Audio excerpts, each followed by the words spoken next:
on a Friday morning. Well, all right. It is the Dan Patrick Show here on Fox Sports Radio. Wow. LeVar Arrington, Brady Quinn, Jonas Knox with you here. Now, you can listen to us weekday mornings before the Dan Patrick Show, 6 a.m. Eastern Time, 3 o'clock Pacific.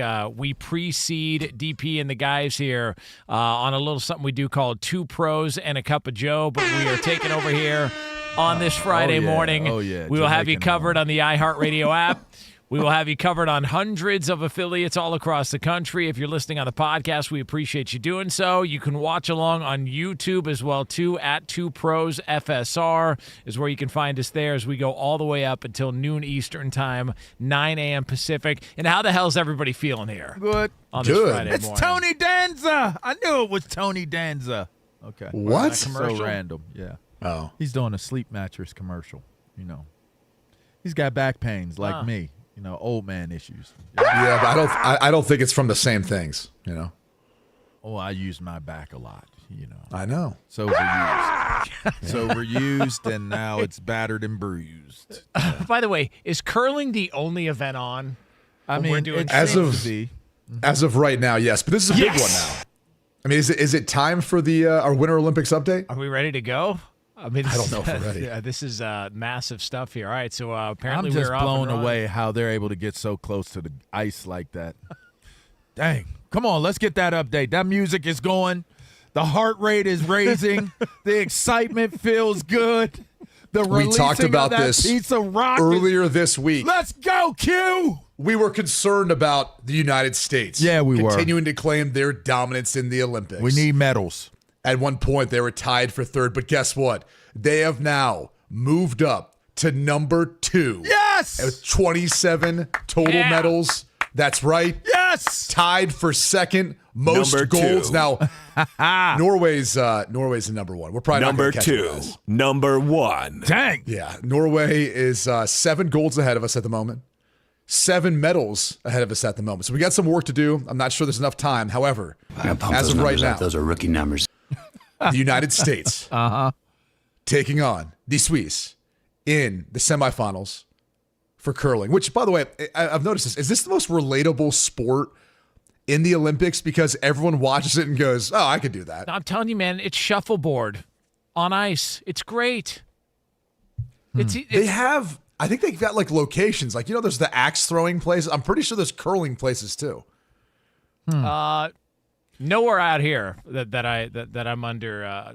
Chris Perfett, our technical producer. Well, you know, besides his windshield plays? this morning. What you got? Dang.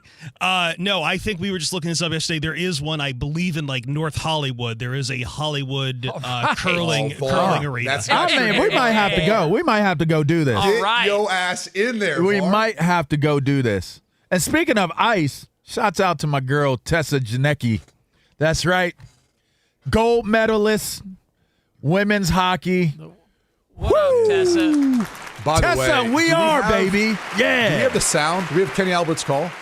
I believe we do. The Kenny Albert call. Can we play what has been the greatest moment in the Winter Olympics so far for the United States? Let's hear it. I mean, I thought for sure it was the curling scandal, or was that exclusive to Canada? That was exclusive to Canada, and that has nothing to do with the United States. That's a bummer. That's a real bummer. Huh. All right, so we Look at that. Look at that glad. Call, courtesy of NBC. Canada gets fresh skaters on the ice. The outlet pass for Keller, a defenseman. Nice move, cuts to the net, score! Megan Keller, the overtime hero. The United States wins gold in Milan. How about What a it? call by Kenny Albert. What a play for anyone who watched. It was 3v3 in overtime. And really, if you watch the game in general, Canada had U.S. dead to rights. But at the end of it, we're able to tie it up. I think, under 2 minutes left. Take it into overtime, 3v3, and the United States does the rest. That was a cool moment. Like that was one of those moments that I'm not trying to compare it to Miracle. It's not that. But for this Winter Olympics, seeing that team, the celebration, everything else, that got me. That got me a little choked up. I'll be honest with you. I felt patriotic watching that. I don't know how you guys feel. Yeah. You got choked up about that? Yes. I love it, dude. Here's the thing. My wife's an Olympian. So, I've been through this process, watching her go for it, watching her represent the United States, her then being a part of it and watching the girls that I've known kind of grow up into it and then have their chance to compete and go represent the United States. It hits close to home, man. Like it's as patriotic as it gets. I know you'd sell out our country in a heartbeat, Jonas, but that's not where I am. Oh, if I could win some money on it and on a bet, yeah. Exactly. I mean, it is what it is. That's crazy. You're probably betting on the Swiss right now, the Swiss women in curling, because they're up. That's a great point. You could probably get some live lines on that if you're looking around hard enough. Yeah, why not? Go in the poly market. See what Kelsey's got him at. Dang. Why not, LeVar? Nobody with the Jesus. Oh, by the way, LeVar, what were you saying about too late. It's already gone. It already came and went. Did y'all hear me? Did y'all hear? Y'all heard me back there? No, that was a great game. We were talking about it a little bit yesterday. Q was flexing on us, Yeah, I mean, my wife was an Olympian. Yeah, I married an Olympian. Everyone doesn't get to marry an Olympian. Who watched that and didn't think this is awesome? No, right? it was so proud. And by the way, too, the way they celebrated after. Being proud of being an American. Can't say that for all the Olympic athletes. There's some who've taken a different approach. We were talking about it yesterday that it's almost like the bowl season where you've got like it's fun to have these bowl games mixed in throughout the week. The the 7-Eleven bowl or whatever it is. They throw in throughout the week the matinee bowl games. But then at a certain point you go, all right, let's get to the real bowl games here. And it feels like that with hockey. As today we've got the semifinals. You had the women yesterday. Great game. Big win in overtime. Great call by Kenny Albert.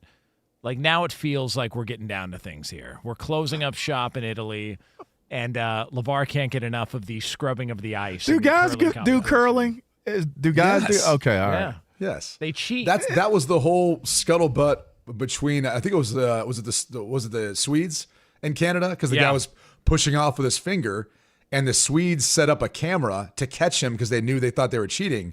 I even think the women's team for Canada was accused as well. Yeah, yeah. I just think that the vigorousness in nature of how they sweep, it's just I don't know. It's just stop. Stop. Oh no. Here's the age-old question, as we've said the entire Winter Olympics. How do you know you're good at that? How did you figure it out? How did you figure it out? Like you are sweeping the hell out of that kitchen floor. Yeah. Like you ever thought about curling? I'm sure LeVar was in Happy Valley and looked over and goes, "You should get into curling." Is the are like the look down? Is the over to your side, down, whatever? Is the curling committee like? Are they? Yeah. Come on, let's go curling. Yeah. What is wrong with you, dude? Curling. LeVar was sitting next to two, and he was like, you know what? You guys both should get into curling. I'm saying, like, are they going around to hotels recruiting housekeepers? Like, hey, how do you clean? How do you sweep? Like, we could really use some help here. That's not racist. You sure do know how to handle that rock and that pole. Is that racist? Damn! You're so good. You're like... Settle down just a little bit. You relax, Jerry. You're like a gold medalist. Got issues, man. All right, this may sound like a dumb question, but as I've watched curling too, I'm kind of curious. Who's more important, the person actually pushing off or the scrubbers? It's got to be the pusher. I don't know. It's got to be the one that's handling that rock. They weren't important, right? The scrubbers really guide it along. I mean, they really do. But I mean, they're showing one on TV right now that just looks like the rhythm guitarist, and there's a real lead in the duo. Like the one that's really guiding everything. The other one there didn't even put their what. I don't even know what that is. Is that like a Swifter, like a Swiffer? That's what they look like. Yeah. Or like the sticks that they use to clean cars, like trucks. Yeah. When you're too short to get the top part of the truck, like you put that bad boy in the soapy water and then go up top and be up on. That's what that looks like.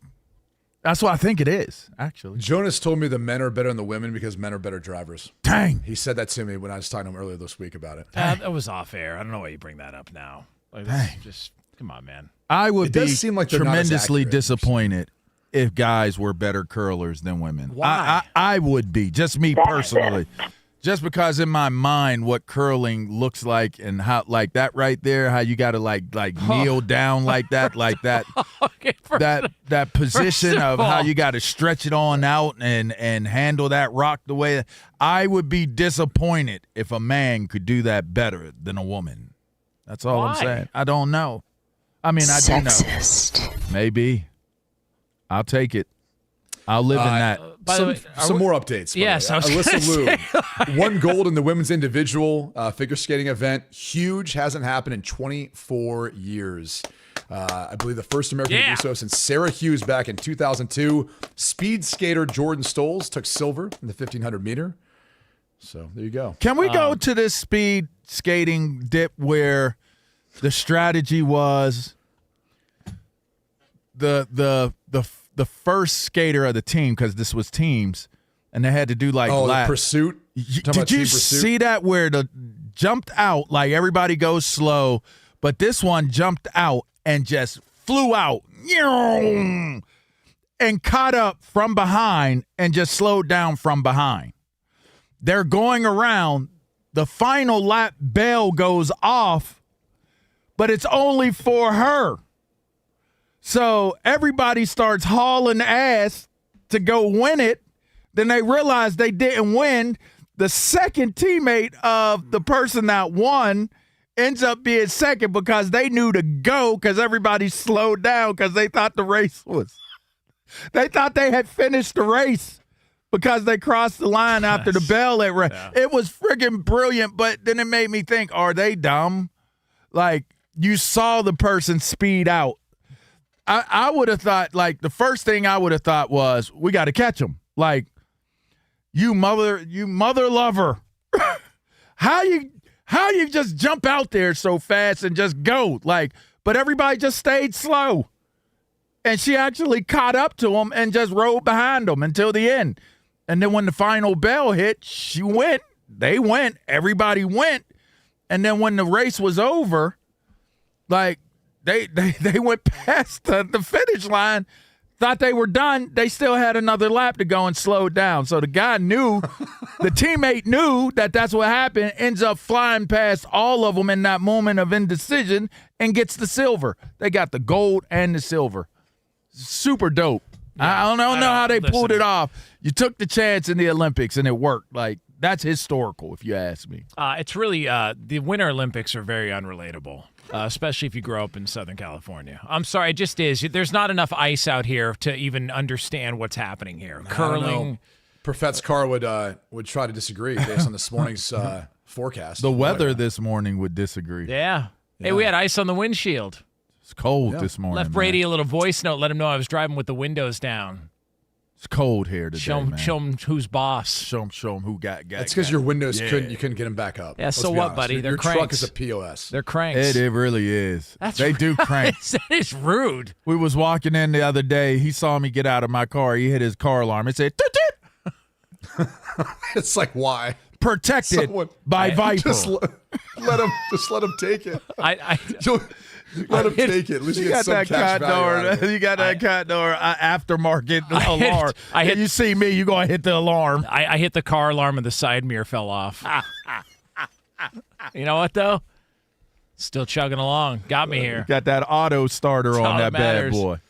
That's all that matters. This is, by the way, our final update. As I guess we can recap it on Monday. However, the closing ceremonies, I believe, are Sunday. So the music's some things sweet. to look forward to. How about this? In men's, the gold medal game for curling. Now, granted, the United States is not in it, but it's Great Britain versus Canada. So all that controversy surrounding Canada, they're still in the gold medal game.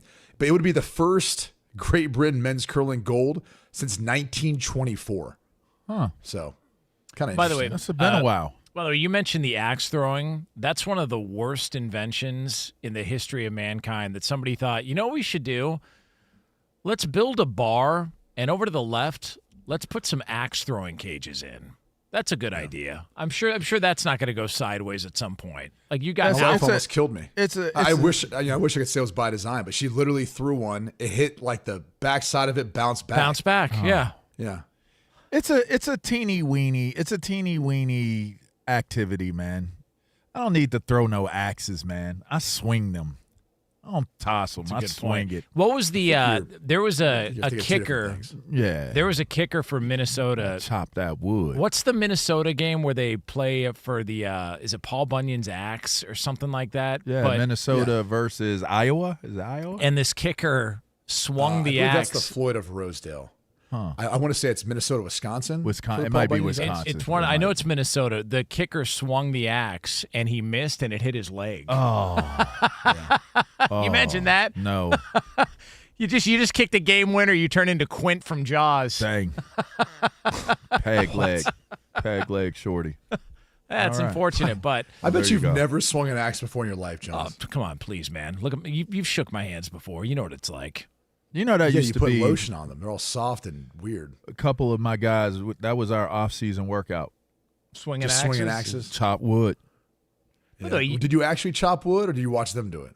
No, we was chopping trees down. Like living on that side of things, firewood is pretty. That's a premium. Like I'm not buying firewood. I got wood. I got trees. Yeah, I got trees. So we would knock them down, and then we would chop them up, and then we burn them up. You know, Who's sit we? outside. A couple of my kids I trained. Kids that guys that played. We played together. They come chop You've been wood. burning trees for a while. Yeah. It's like the 6th grade, 7th grade. It wasn't always cool, wasn't always accepted, but it is now. It is now. I never looked at it that way. They said it was a gateway. It really wasn't. It was a gateway to greatness for me, Thought clear, felt good, By the way, on today's schedule, the U.S. men's hockey does play Slovakia in the semifinals at 3:10 p.m. Eastern time. That's 12 p.m. Pacific. The winner goes to the gold medal game. So there it you go. is. And we're going to find out whether or not Sidney Crosby plays coming up at 11 a.m. Eastern. Oh, he's going to play. Yeah. Well, I don't know.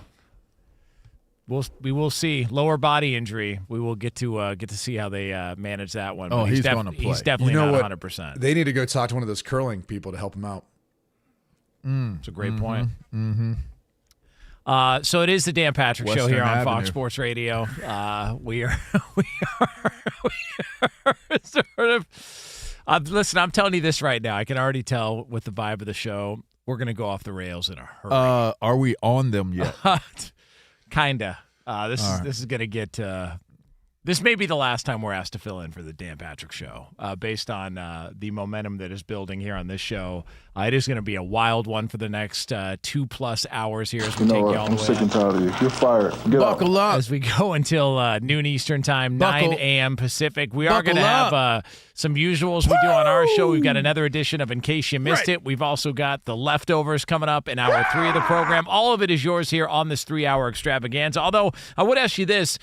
You got trouble sleeping? Wow. Introducing Z-Cliner, the revolutionary recliner designed by Flex Steel. The Z-Cliner was engineered with restful sleep in mind, making it an ideal bed alternative. A healthy life starts with a healthy night's sleep. Visit zcliner.com/Dan Patrick today. That's zcliner.com/Dan Patrick today to find Z-Cliner at a store near you. And up next, we have identified the next head coach in the NFL based on a move that took place earlier today. And that's yours here on FSR.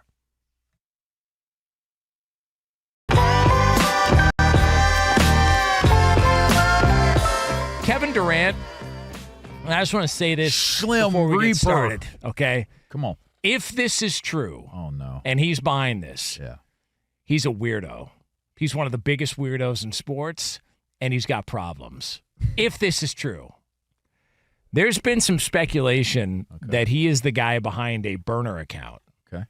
that made some noise recently. What type of noise? Well, the name of this burner account, and it was he sent some DMs to some people. So this is different. Like, it's not even just, accidentally being logged into the other one that he did the time before and sending some tweets out. These are DMs. Okay.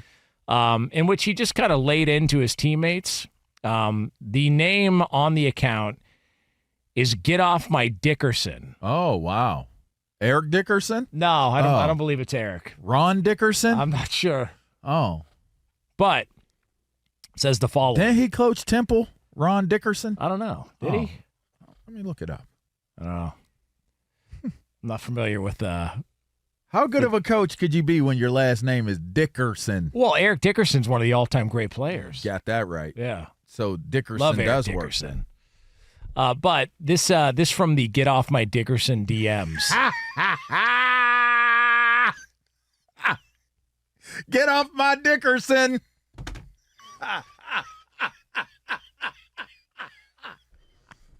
I'm sorry. I don't know. I got it. I got the childish part of it out. At some point, let's be adults about this. At some point, you got to grow up, man. This is a new audience. And this was a coach. The Ron Dickerson was a coach. Get back to being a professional. Right. So this from Get Off My Dickerson. I will not laugh again. All right, here we go. Come on. Coach called that play to pass to Alpi, meaning Alperen Şengün. LOL. I'm going to turn the ball over with this S-ass team. I don't give an F. Your franchise player can't shoot or defend. That's a way bigger issue than my turnovers. Remember, these guys are your future. All right. Okay. So the next one. That's how you sounded when he was typing it. Like if he was saying it by the word, like it was his voice. That's how he sounded. I mean, again, that's, maybe me trying to lead the witness here. I want you to sound exactly how you hear it voice-wise in your head when you read it. All right. All right, come on. From Get Off My Dickerson. I can't trust Jabari to make an effing shot or get a stop. Guy writes back, just don't give him a tech. He writes back, he's low-key R-word. And the R starts with an R and ends with tarded, which I'm not sure I could say on the air. Well, hey, hold on a second. I didn't say it, Chris. Jesus. Yeah, that hand went right on over there. It was quick, too. Safe than sorry. All right. Next up, some laughing, crying emojis. And then he goes on to say, does Get Off My Dickerson. I really got to laugh to stop from crying. I swear I miss Ben Simmons. Least that N-word would give me the ball. He then goes on to say, when somebody pointed out and put a screenshot of life with Devin Booker and Frank Vogel, he wrote, all this because Book return. 2 dictators, Stalin and Hitler, Mussolini and Kim Jong-un. The Suns are my team when we lose and Book's team when we win. That from Get Off My Dickerson via DM on X. Now, Kevin Durant, who we don't know is Get Off My Dickerson because this spread and everybody got a hold of this. Kevin Durant was asked about the scandal, if you will, and had this to say. I know you got to ask these questions, but I'm not here to get into Twitter nonsense. I'm just here to focus on the season, keep it pushing. But I know I get you got to answer those questions. My teammates know what it is. We've been locked in the whole season. We've been enjoyed our break. We had a great practice today. Looking forward to this road trip. So, based on that response, do you believe that Kevin Durant is in fact... When somebody does not deny it... Well, can I at least present to you the question? Okay, I just want to be a fair moderator here. Based on that response, Lavar Arrington, do you believe that Kevin Durant is in fact Get Off My Dickerson? Yes. I'm going to be honest with you, man. Play it back one more time. Just play the beginning of it. When you don't do something, you say, yeah, man, that's crazy. It's not me. I didn't do that. You got the wrong person. What? You're wasting your time. Tell me, do you hear him say no or answer definitively? Let me hear the beginning. I know you got to ask these questions, but I'm not here to get into Twitter nonsense. I'm just here to focus on the season. Translation, I'm Mr. Get Off These Dickerson. Here's the part.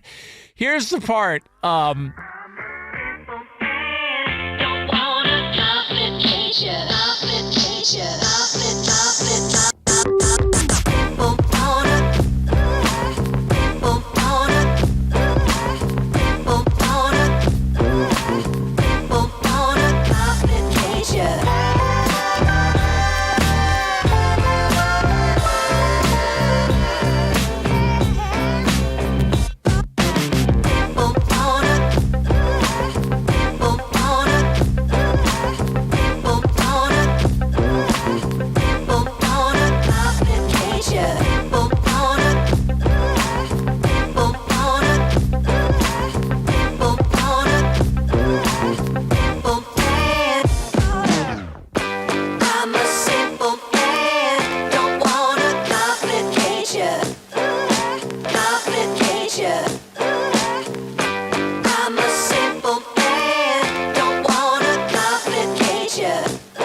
Show here on Fox Sports Radio. Lavar Arrington, Brady Quinn, Jonas Knox in for Dan and the guys. Coming up in about 20 minutes from now, we are going to have another edition of In Case You Missed It. That'll be yours here on Fox Sports Radio. But it was so nice, we're going to do it twice. It is time for the Tire Rack Play of the Day. Canada gets fresh skaters on the ice. The outlet pass for Keller, a defenseman. Nice move, cuts to the net, score! Megan Keller, the overtime hero, the United States, wins gold in Milan. NBC on the call. That is your Tire Rack Play of the Day. For over 40 years, Tire Rack's been helping customers find the right tires for how, what, and where they drive. Shipped fast and free, backed by free road hazard protection with convenient installation options like mobile tire installation. TireRack.com, the way tire buying should be. So we have identified the next head coach to be hired, most likely next offseason in the NFL. And that man is Nate SCHEELHAASE, who's been promoted to offensive coordinator of the LA Rams. The Sean McVay train continues on. Who is it? And that guy's going to be one and done, and he will be hired next season in the NFL. You can book it, because that's the way that works with Sean McVay and company. Can you find us some odds on this? I'd love to find some odds. I'd bet it right now. Right. I mean, he already interviewed for head coaching positions this year. I mean, Tell us about him, Q. Who is this guy? I don't have much. I mean, that's the problem. Is a lot of these young guys, to Jonas's point, they're kind of going up the ranks fast to the point. He's 35 years old. All right, he is out of Kansas City, Missouri. He actually played quarterback at it's kind of a powerhouse there in Kansas City, Rockhurst. It's a private school, but great school, great tradition there, really good football program. Ended up going to Illinois. Played quarterback there as well. Fighting Illini. Yeah. All right. But he's worked his way up the ranks, but mostly through college football. I mean, he just got into the NFL 2 years ago. You know, he was calling plays as the offensive coordinator and quarterbacks coach for Iowa State, but I believe that was like for a year maybe a couple of years if you count like run game coordinator and all that. Like with Matt Campbell? Yeah. Oh, okay. Yeah. Interesting.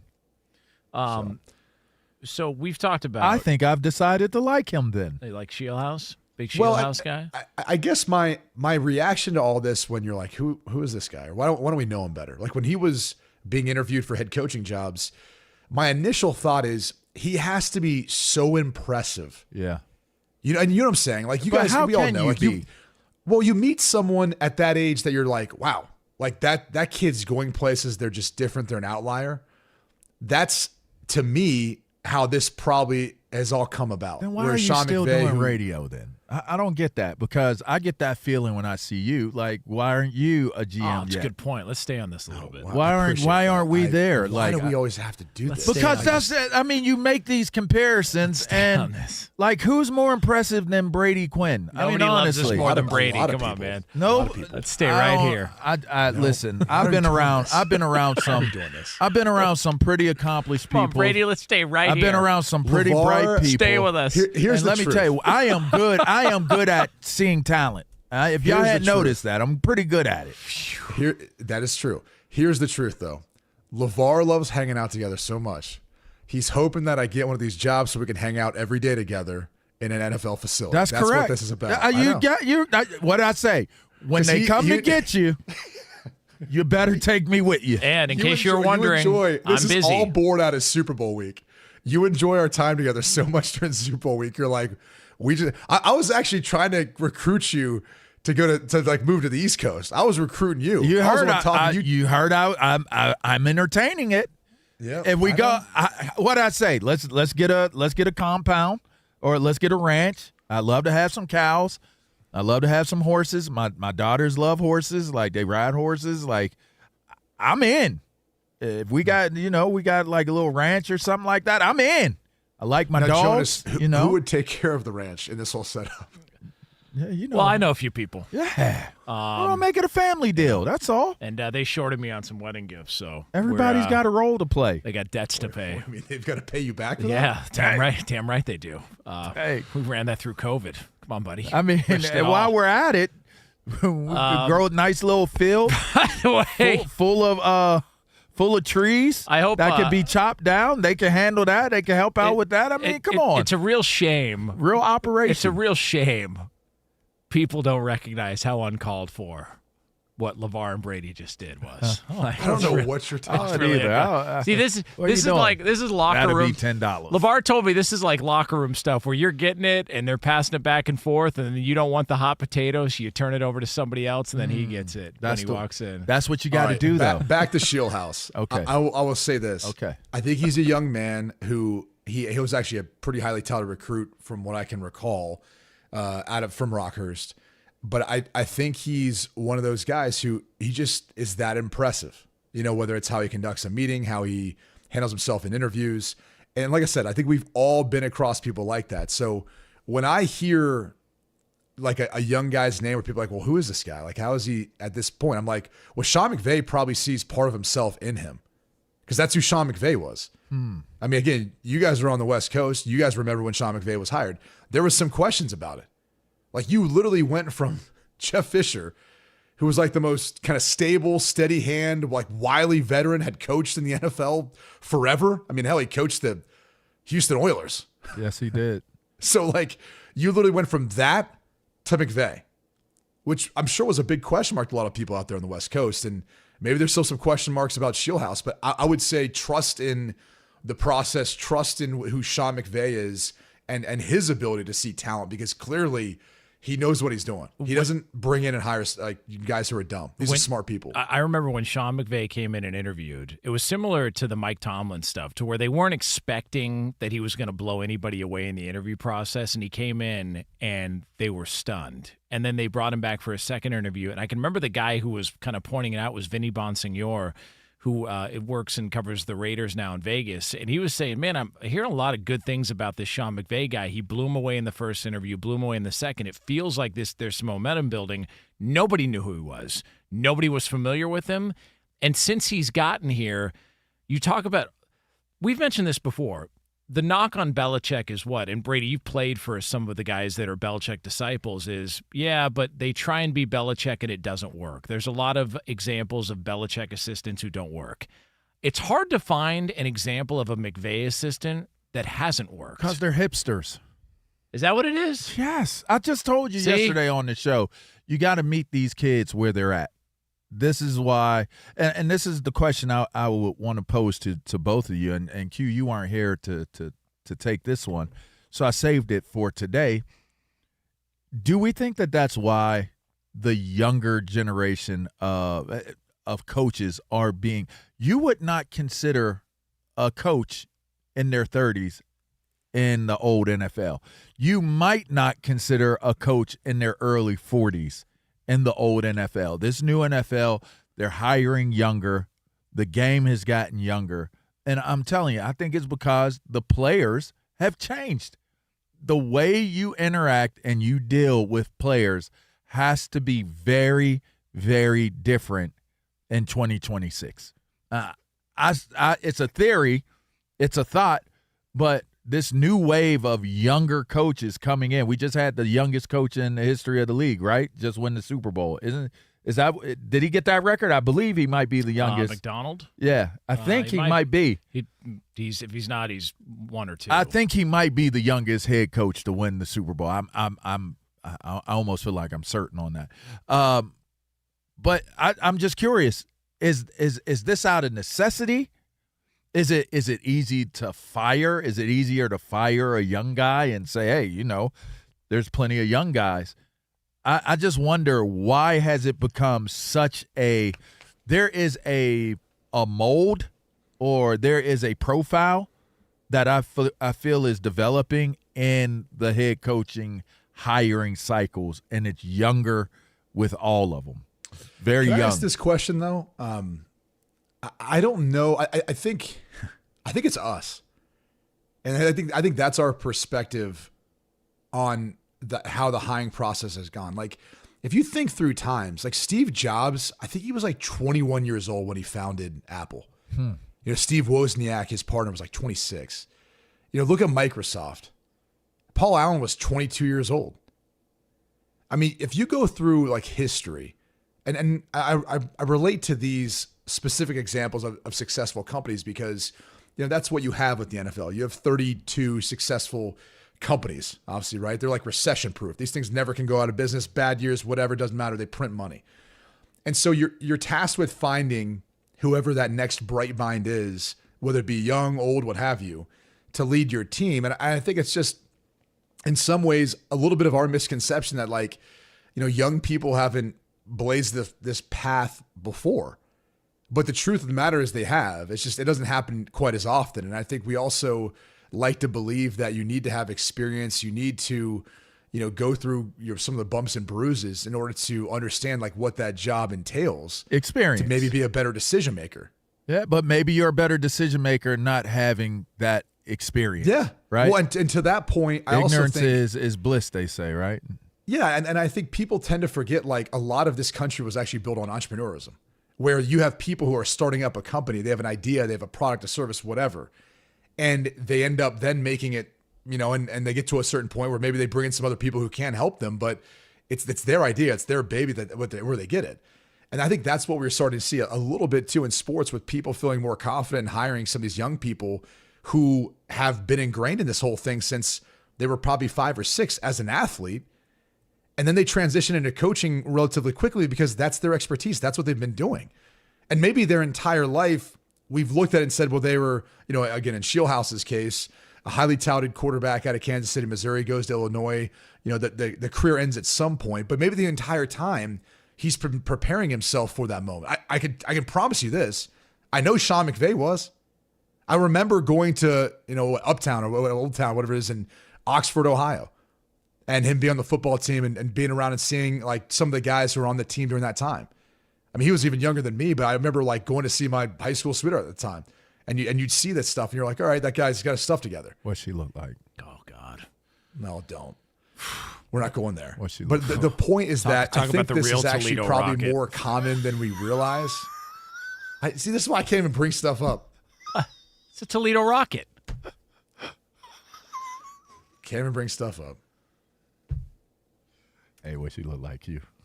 Because that was I'm from Toledo. I'm not finished yet. That was the I'm not finished yet. Q. What's the stat on the Super Bowl, bro?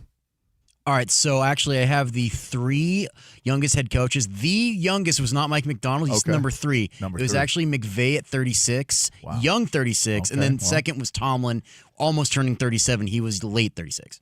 And what was McDonald? McDonald was 38 years old. So he's third. Okay. His old ass. Okay.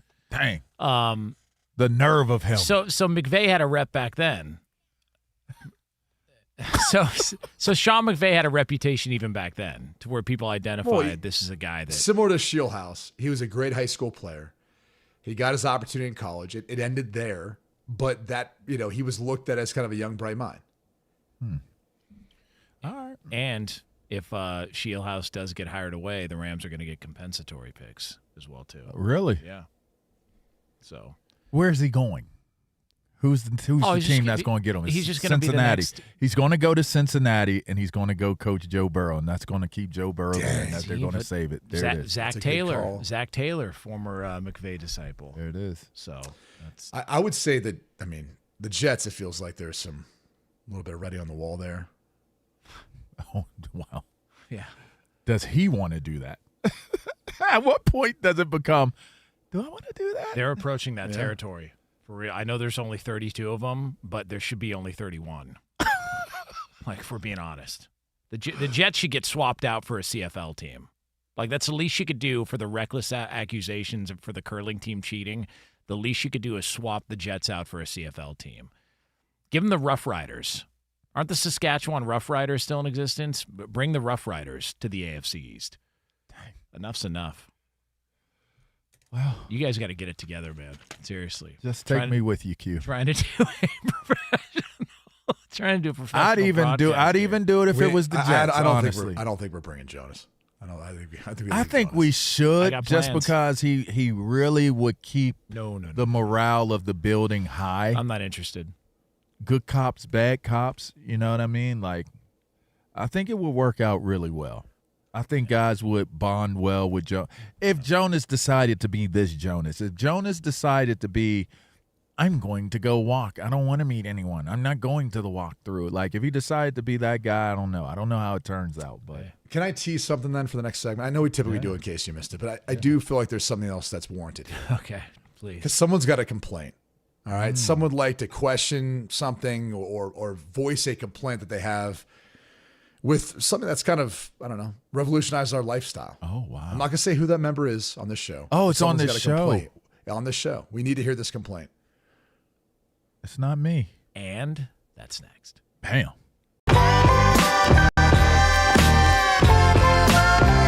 Declan Doyle is the youngest coordinator in the NFL.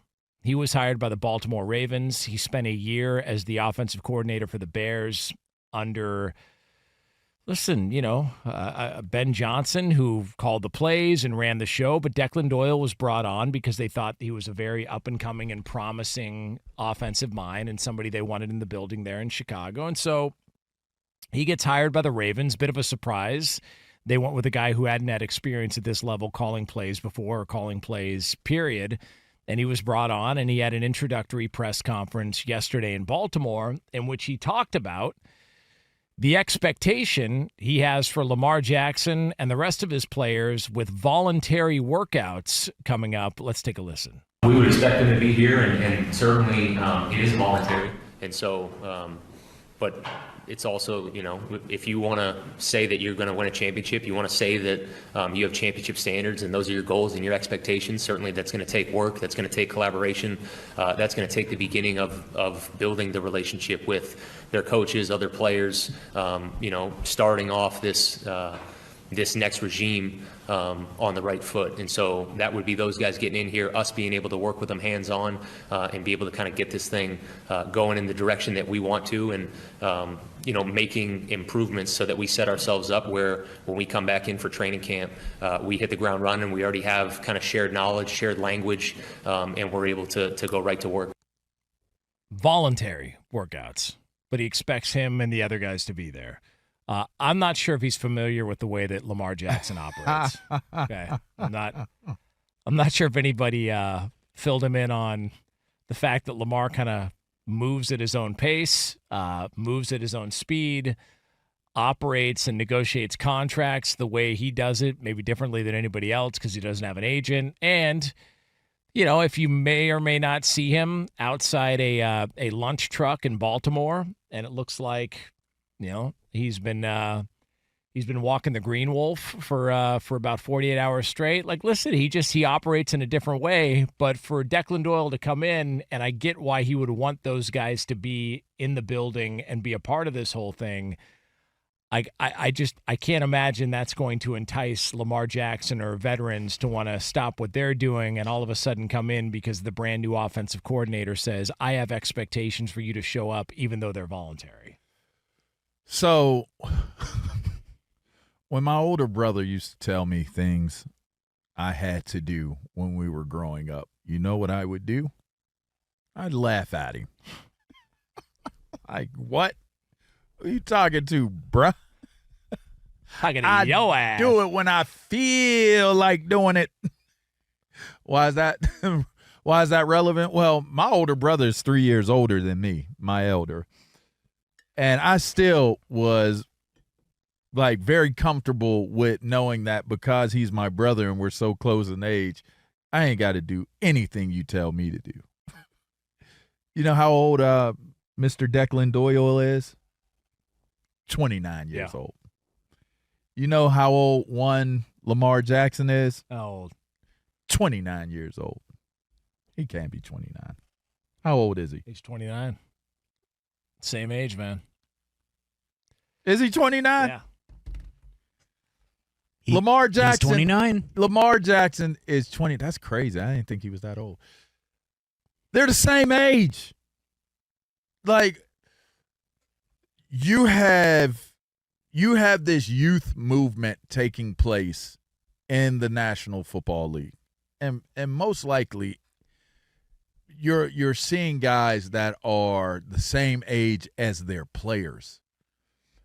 I just wonder what, like, I always used to say, like, man, they bring these old ass coaches in here and like, what's this all about? But when you think about it, now that they're bringing in, I'm sorry, Mike. Maybe I should leave old people alone. But I'm just saying. I'm just saying, people. When like Mike, you look like you could be my uncle Mike. He just got vanilla skied. Hey Mike, you look like you could be my uncle Mike. I'm just saying. Do you treat your cousin the same way you treat your uncle? You know what I mean? Yeah. Like, I don't treat my uncles the same way I treat my cousins. So it's like when you come in and you're setting a tone, he has to come in to try to set a tone. As a coach, you want to come in, you want to try to set a tone. I just wonder at what cost, at what expense is it going to take for him to be able to set a tone at 29 years old, and you're wet behind the ears. You're a new energy, a new personality in the mix. Don't wanna complicate ya.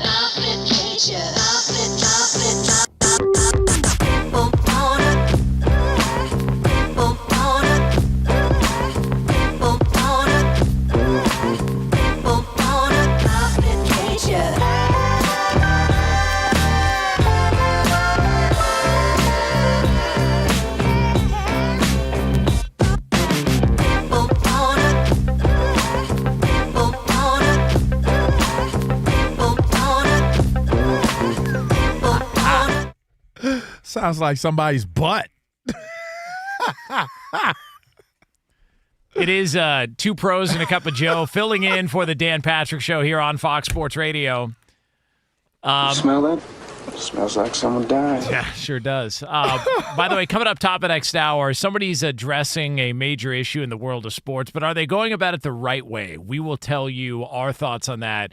Again, that's top of next hour. A little over 10 minutes from now as we fill in for DP and the guys here. By the way, be sure to check out our brand new YouTube channel for the show. Just search 2 Pros FSR on YouTube. Again, that's 2 Pros FSR. Be sure to hit the subscribe button. Don't stop there. Hit the thumbs up icon. Comment away. Let us know who on the show you agree with, who you think is wrong. But check out our new channel on YouTube. Again, just search 2 Pros FSR and subscribe. And you can watch us right now on YouTube if you go there. Again, at 2 Pros FSR.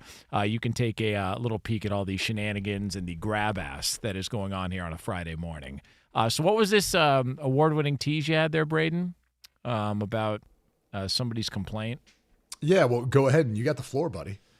Oh, you have the floor, John. Okay, so all right, so this is not mine. You were right about something. Amazon has been revolutionary. Like, it's changed the way people operate, the way they move, the way they shop, like all of that stuff. You can watch, NFL games on Amazon Prime. Watched a little bit of the Celtics Warriors last night on Amazon Prime. Also the Pistons and Knicks. By the way, Cade Cunningham, a legitimate MVP contender. That's a whole nother story. But Amazon's been great.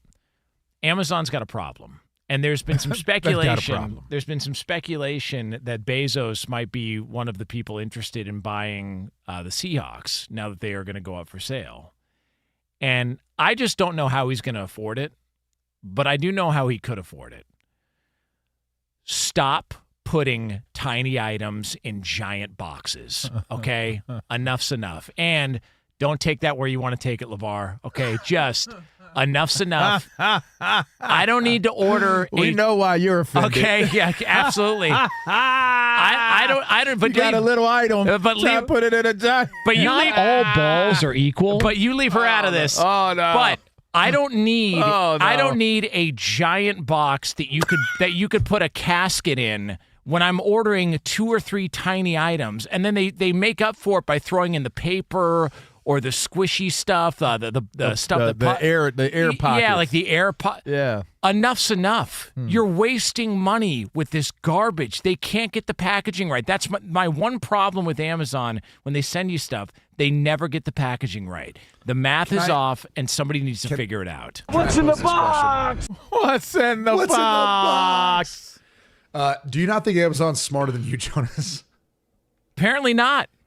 No, because don't you think they have standardized shipping and boxes and everything else? Like, it's cheaper for them to probably have the same size box, even though your item is much smaller, than for them to have a litany of other smaller boxes that they can't fit as much in. Cool. That's one of the reasons why when you go buy stuff on Amazon, they try to get you to put multiple items into one box. Okay, it's better to look smart than to be smart. Dang. And you should figure this out. Yes. Yes. I think Amazon knows what they're doing. I think your complaint is one that's a little I guarantee little you. misguided. I guarantee you, people listening to this right now, you're going, you know what? That's a great point. Like, I ordered a tube of toothpaste. It came in something you would put a big screen TV in. Why? For what? Well, here's part of your issues. You should order more in bulk because you get a better price per ounce, which is actually saving you money. So instead of being a cheap ass thinking that you're buying one tube of toothpaste and it's going to save you money, you should buy 6 where you get a better discount or price per ounce because it's going to last for the next year. Classic rich people talk right here, man. Spoken like somebody who doesn't have to break down the boxes each week. Spoken like somebody who doesn't have to do that job. All right. You really want me to get on a tangent? Yeah, let's go. That's the issue with Amazon, okay?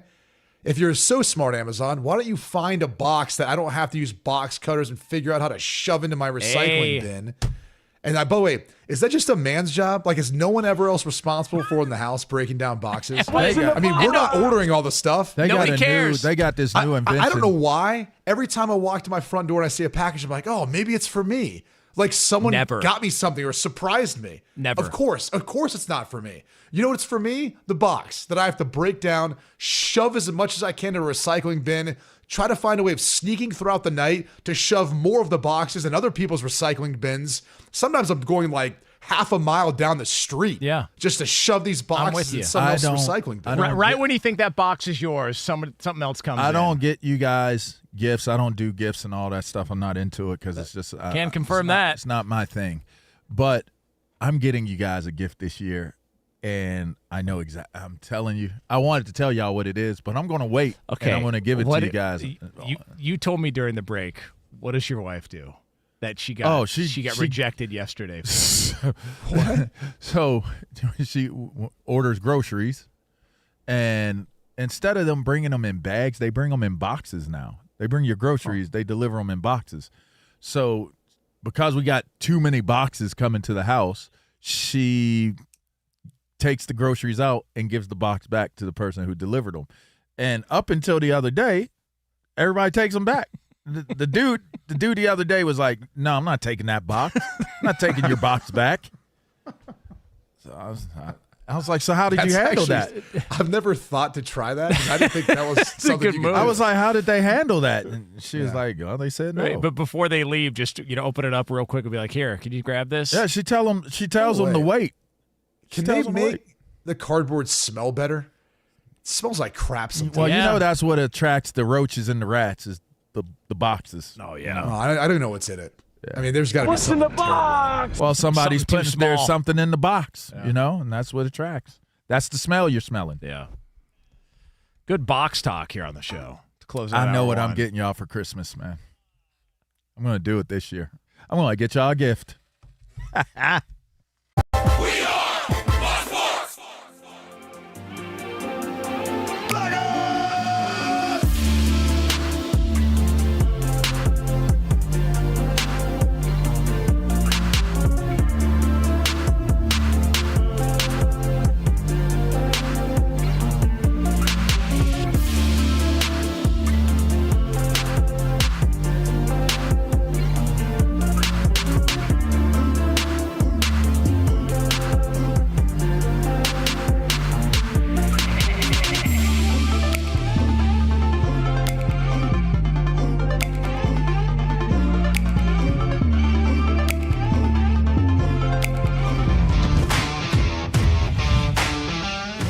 It's Two Pros and a Cup of Joe, Fox Sports Radio. You ready? Yes!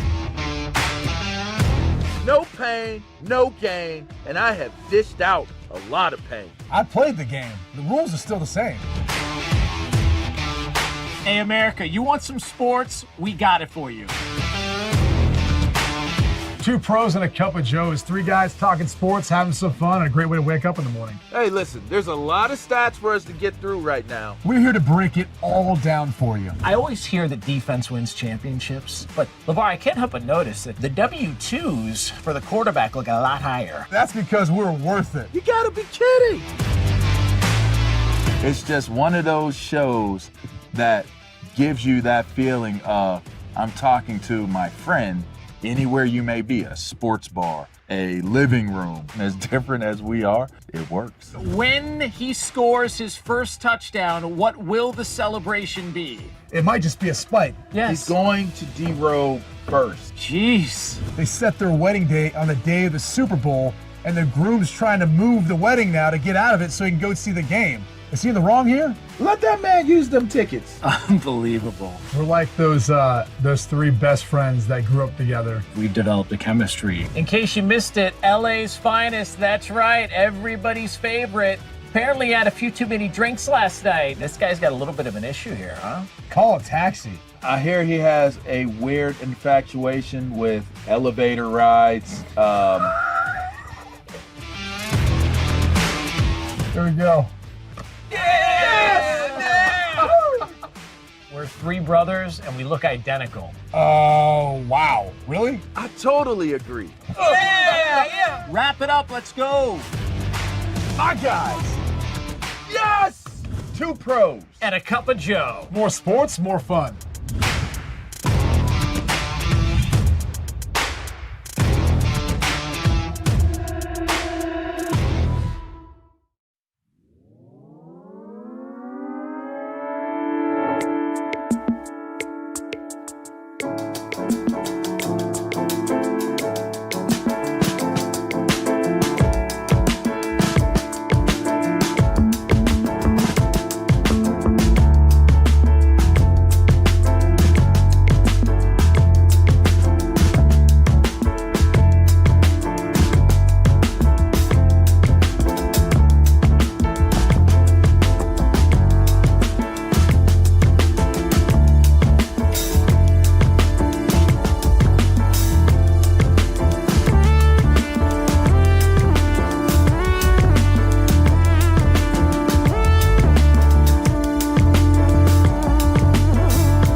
the Dan Patrick Show here on Fox Sports Radio. He's LeVar Arrington.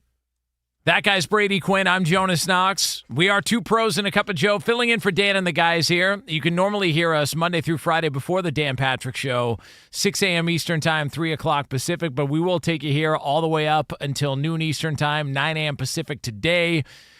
You can listen on the iHeartRadio app. You can find us on hundreds of affiliates all across the country. If you're listening on the podcast, we appreciate you doing so. And you can watch us right now on YouTube at 2ProsFSR is where you can find us, at 2ProsFSR. We are streaming there. There's been some speculation, some debate about whether or not it's a simulcast. I know some people feel very strongly about the term simulcast on this show. Well, we are fans of the term. simulcasting. Yeah. Though. I'm with you, it's short for simultaneously, by the way. Simultaneous. Yeah. Look it up. Yeah. I mean, I'm not the sharpest knife in the drawer, but when you're simulcasting, that means that you're in multiple places where you can listen to somebody. Don't get offended. Like, y'all such sissies on social media. Hell man. yeah, Var. Can't stand y'all. I'm with you, man. I'm with you. Go put your face in a hole. Yeah. So, from time to time, it's not the worst thing in the world. No, not for them. All right. Freaking haters. So from that over to this, the NBA is back. All right. The quote-unquote second half of the regular season started last night, got underway with some NBA action around the league. We mentioned Amazon Prime had a couple of games. You had the Pistons and the Knicks, Celtics and the Warriors. And so post-All-Star break, the NBA is back. And the NBA cannot help but find themselves in the midst of another problem they try and figure out and they try and fix. Do we have any NBA on NBC theme music to break down the latest "this is going to make things better in our league" moment for Adam Silver and company? Oh. So Adam Silver, the commissioner of the NBA, informed the league's 30 GMs on Thursday that the league plans to make anti-tanking rules for next season. Multiple sources with knowledge of Thursday's meeting, as well as of late January competition committee meeting, told ESPN that these concepts have been discussed to curb tanking.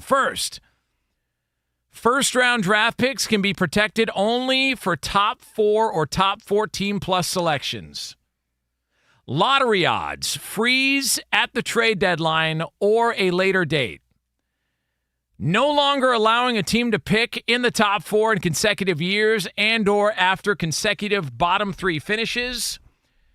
Teams can't pick in the top 4 the year after making conference finals. Lottery odds allocated based on 2-year records.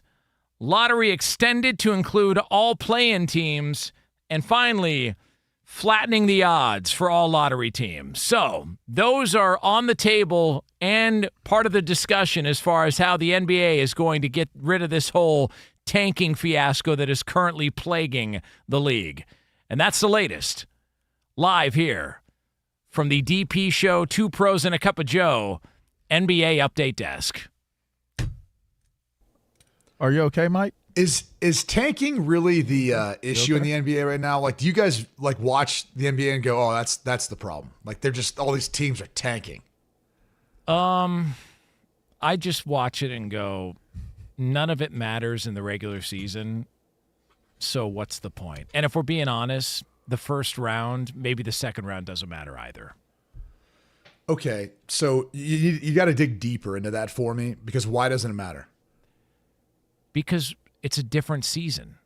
Everybody ramps up for the postseason, and you're either trying to get to the draft or you're trying to set yourself up for the postseason, because everybody is judged based on the postseason performance. The regular season is become irrelevant. But in order to get to the postseason, you have to be successful enough in the regular season. Cool. So it does matter to a degree. And there's bad games throughout the course of the regular season. There's players that aren't participating. They can throw whatever awards they want as part of the reason for you to play. And then we get to the postseason and we realize, we got to sit through 7 of these potentially just to get to the conference finals and the NBA finals. There's about 4 teams that can win a title, and it's most likely going to be OKC. That's what it feels like to me.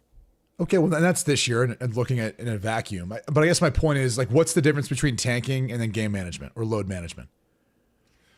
You're still trying to win if it's load management. If you're tanking, you're purposely this would be my interpretation of it. You're purposely trying to lose. So if I'm pulling a guy out, how are you doing that?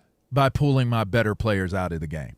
And then if you're doing load management, who's not playing in the game? Your better players are being pulled out of the game. But if it's load management, you're pulling them out of the game with a strategy of saying, I'm trying to preserve them for the long haul of a long season. So I want them to have as much in the tank as they possibly can have, still be competitive to make the postseason, and then them have enough gas to be able to get through the postseason to the championship. Whereas I think tanking, you're pulling them out with the intentions of losing. Like, we want to lose. That's why we're pulling our better players out. And in fact, you might even be pulling them out to get rid of those players too. That's a part of NBA politics as well. They'll pull you out and not play you. Let's not get on tangent. Let's stay on this thought. Okay. Right. So here's where I would say what's interesting about that is, does load management start at the beginning of the season? If you have this long-term thought of it's a long season, we got to protect our best players, do they start looking into load management at the beginning of the season? I mean, depending on how old that player is and yes what or no? ailments, I think it all depends. It's a yes. The answer is a yes. And the reason why I bring this up is because I think one of the issues with the NBA right now is it's a league that has gotten to the point where someone like Jonas will say the regular season is meaningless because nothing matters till you get to the playoffs. And that's fair.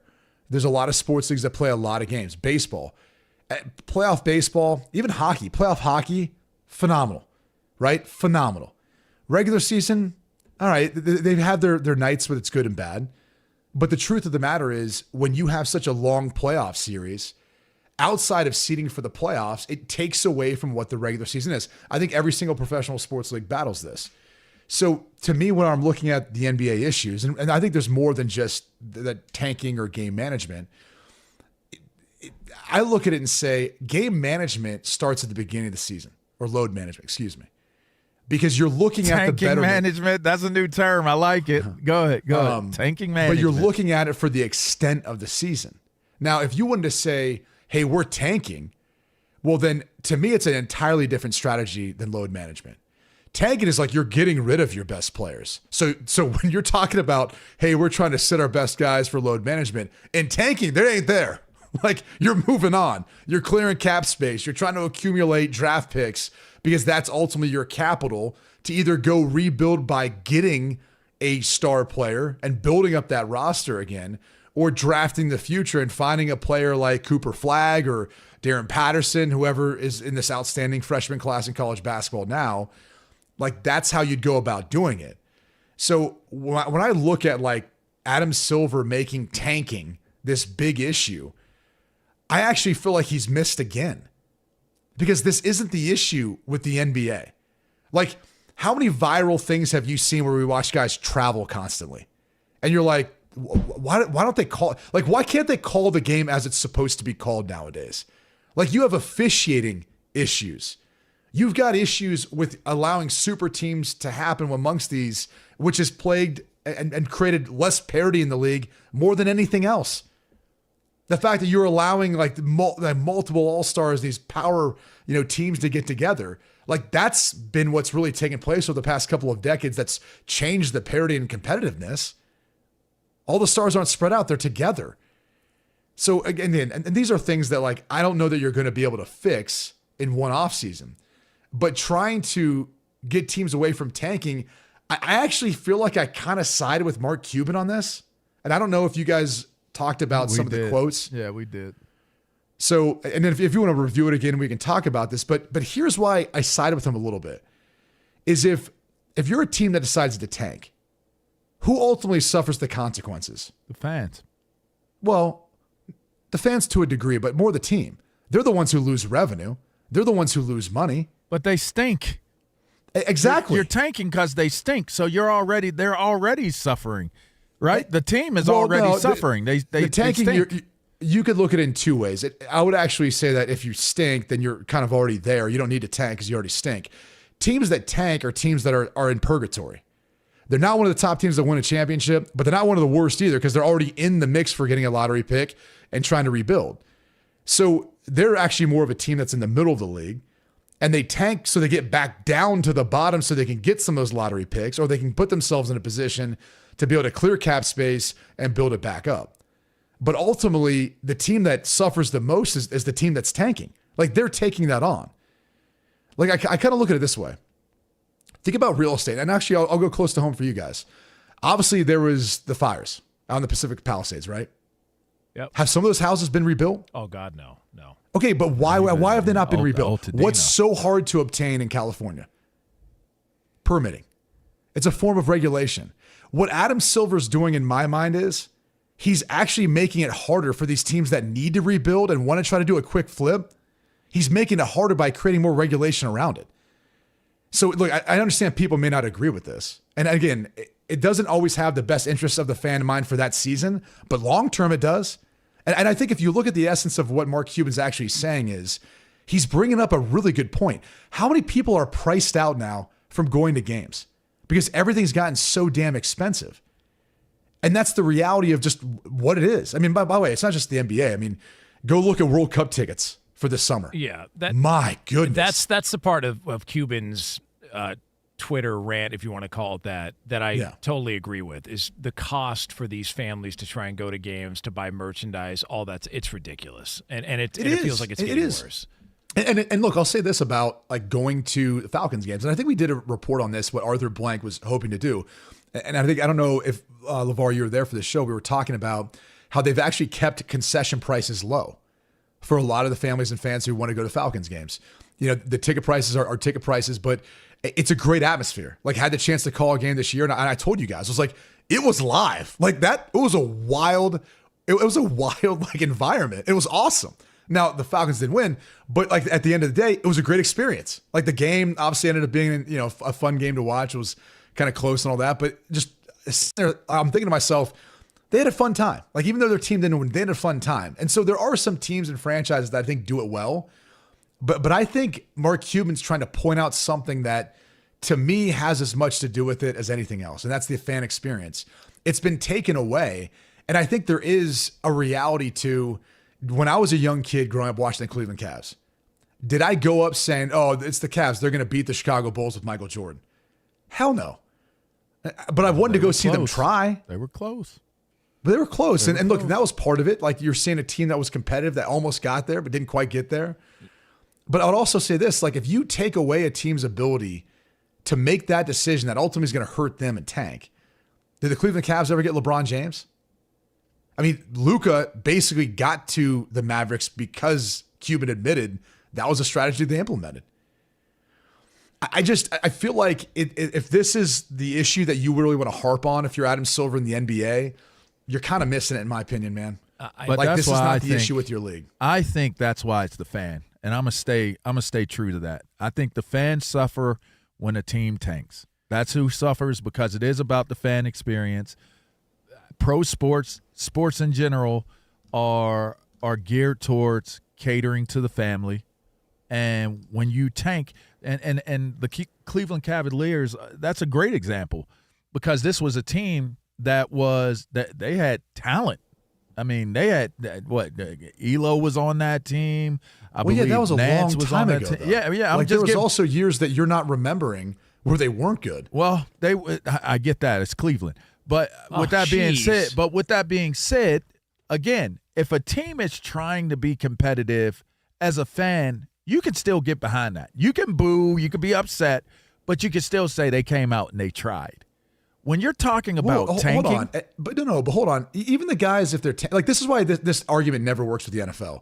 Do the players that are there weeks 16, 17, 18, if the starters aren't in, are those backups going in there saying, "Well, I'm going to lay an egg today"? They would be starting if they weren't. But that's not the point.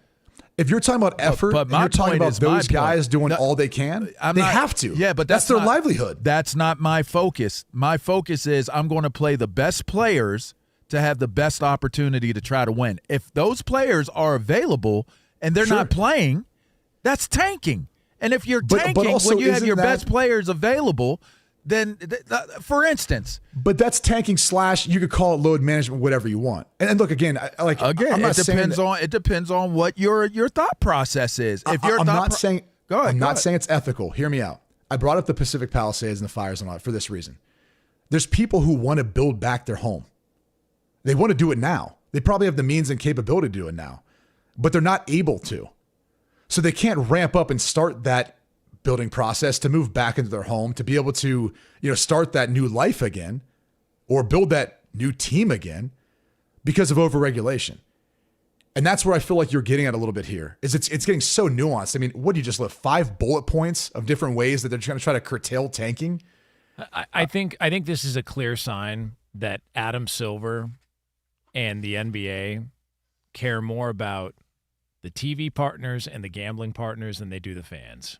Because if you cared about the fans the way that you did, yeah, there would be some sort of an edict around the league to be like, hey, man, make it more affordable for fans, make it more affordable for this. A lot of this was pushed on because they're paranoia about gambling and players take, what this guy's resting. Gambling partners are wondering if this is on the up and up. I think that this is all about the TV revenue and the gambling revenue. I think the fans are third in this order. Without a doubt. Which they should be number one. Exactly. That's the bottom line. It's a consumer-driven industry. I'm gonna say something, but you're not gonna like it. That the fans aren't what pays the bills. It's the TV media rights deal. 100%. Yeah, but the TV media rights deals are based off of how many people are viewing those commercials. Exactly. If you take away the fan, the TV rights don't even matter. Like, that's the bottom line. There's two different experiences, because you can say that, right? The stadiums can be empty, but if people still watch, there's still TV media rights deals. Well, and I mean, for example, stadium is ticket sales.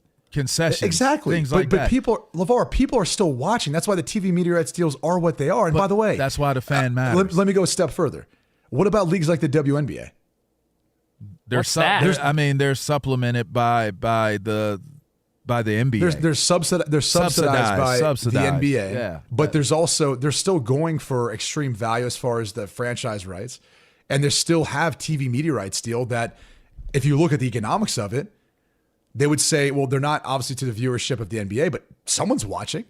And there's clearly not as many people there in person as there is watching on TV.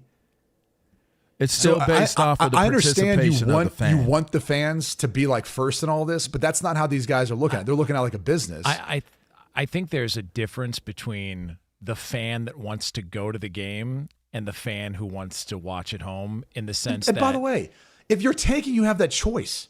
You don't have to buy the ticket if you know the team's tanking, which is not a decision that you make again. Like, it happens at some point, either halfway through the season or going into the season. Like the Browns, when they adopted that strategy, I don't think anyone didn't think that they were going to be competitive. Like, they openly kind of admitted like what they were kind of doing.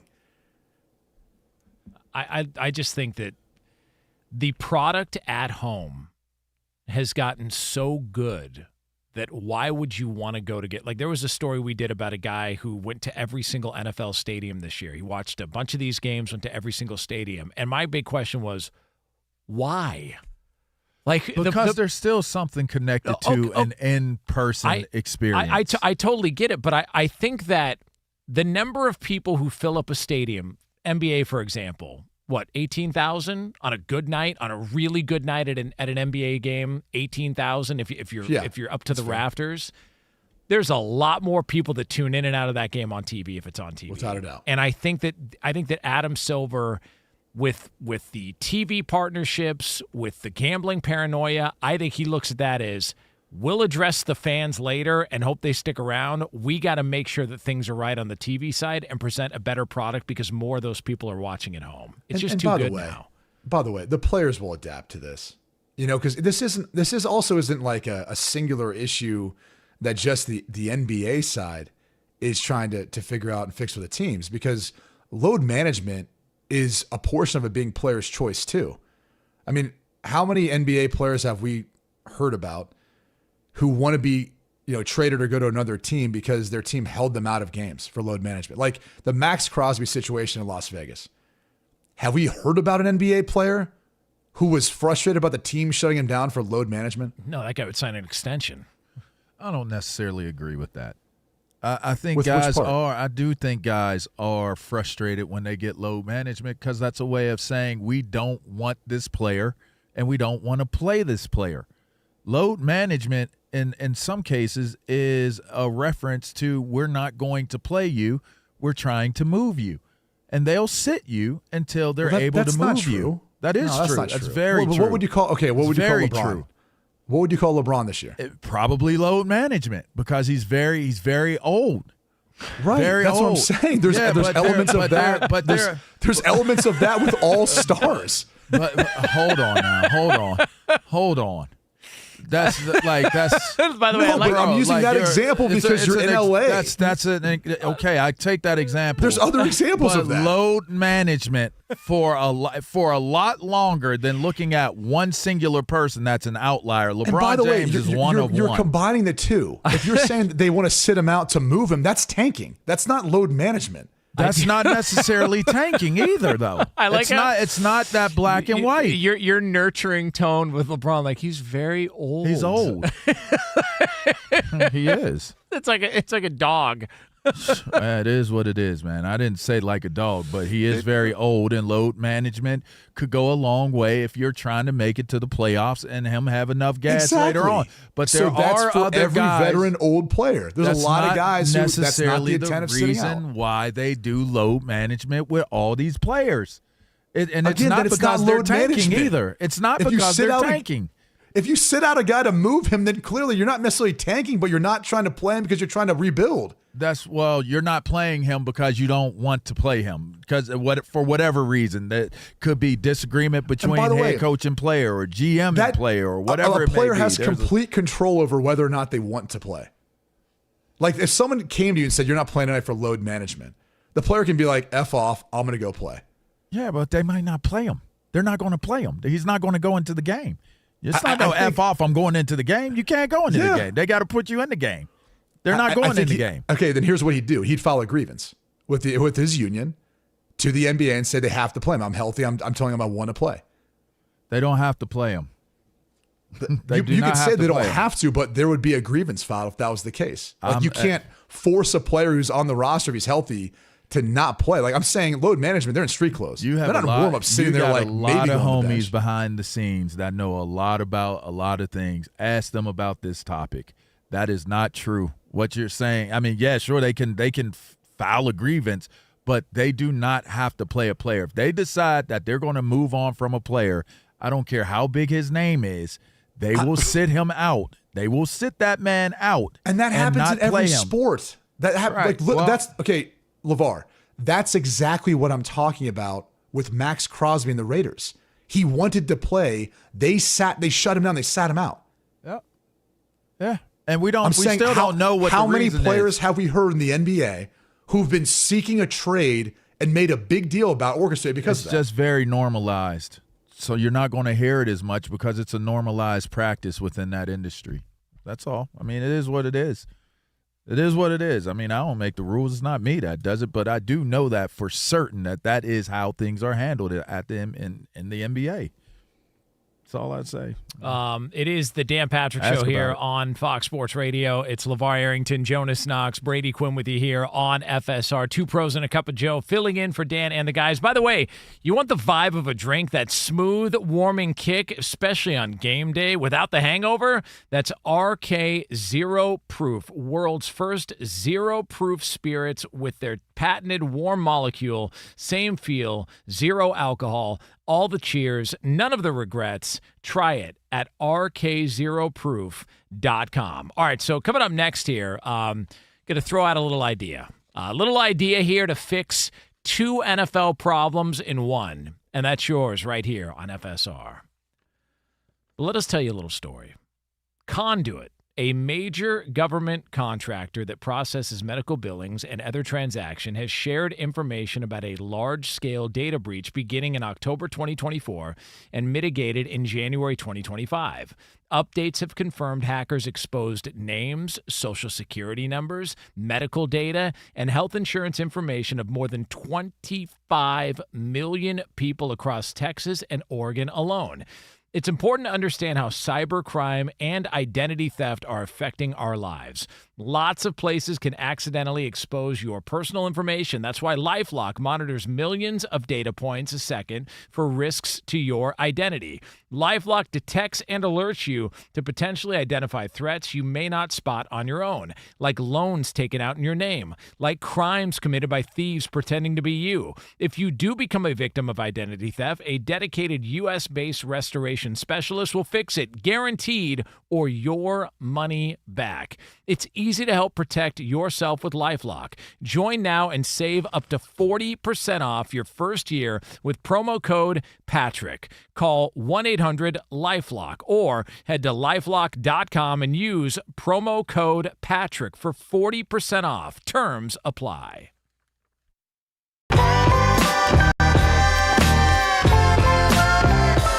Max Crosby, superstar for the Las Vegas Raiders. DN. Edge. He was talking on his podcast, the Rush podcast, with Caleb Williams. And they were just, giving each other love for about an hour, waxing poetically about their matchup and how great it was and how the potential and all these things that came along with it. And Max Crosby had this to say to Caleb Williams at the conclusion of the podcast. Let's take a listen. Just to be open and honest, bro. Like we talked about it earlier, but respect at a different level, bro. You're one of those guys for sure, and you're just getting started. Yep. I don't even know you understand yet how good you can be. Yeah. And that's the scariest part. Yeah. You know what I mean? Just keep that mindset. Keep doing what you're doing. We're locked in. Absolutely. Forever. So keep doing your thing, bro. You need me. Hit me at any time. It goes vice versa. Now, that just sounded to me like a couple of NFL players with mutual respect who are on a podcast just saying nice things about each other. He didn't have to go that deep with it, though. Okay. So I thought that was pretty cool that he gave Caleb his propers like that on the podcast. I mean, sometimes guys are very self-absorbed, little arrogant. Nah. Yeah, a little out of touch with reality and how they see things. I thought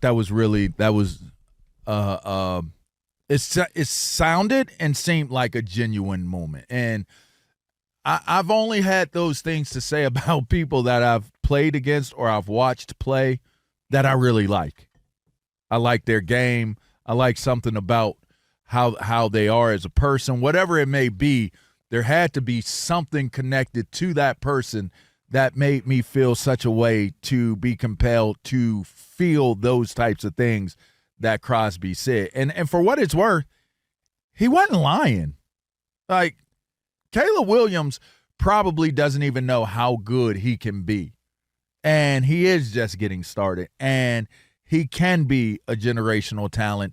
And I want to play for the Bears with you, man. Come on, bring me on in. Get me up out of here. Okay. Like let's cut through the shenanigans. Let's cut through all of it.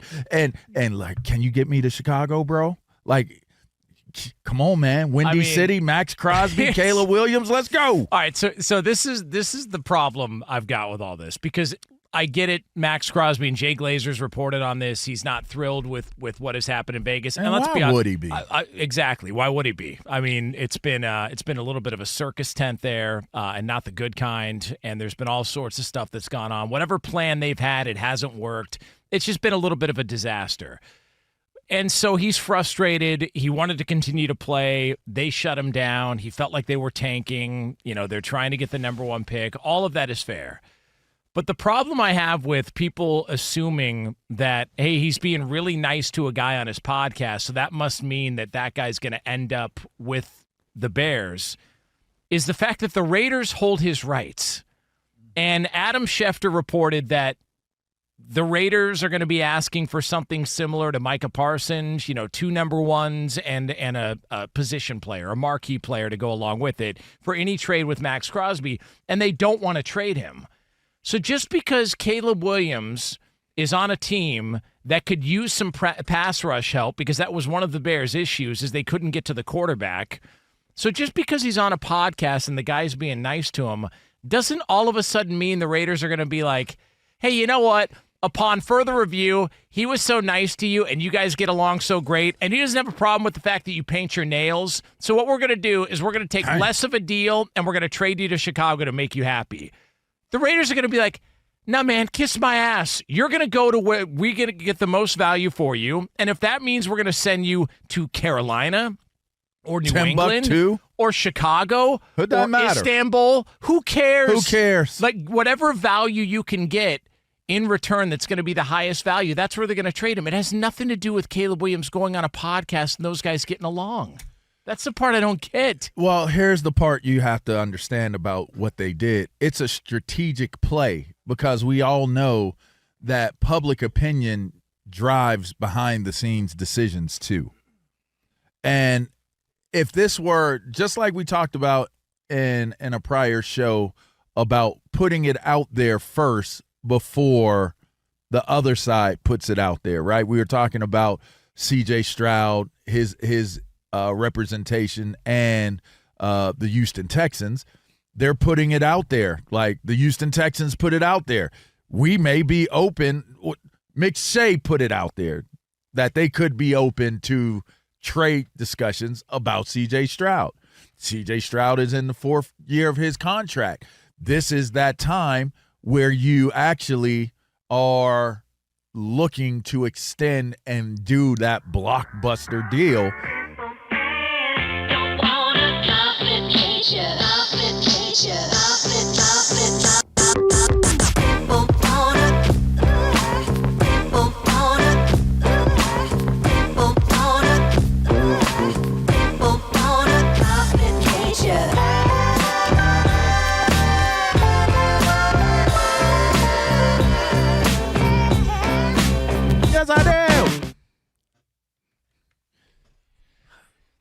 It is the Dan Patrick Show here on Fox Sports Radio.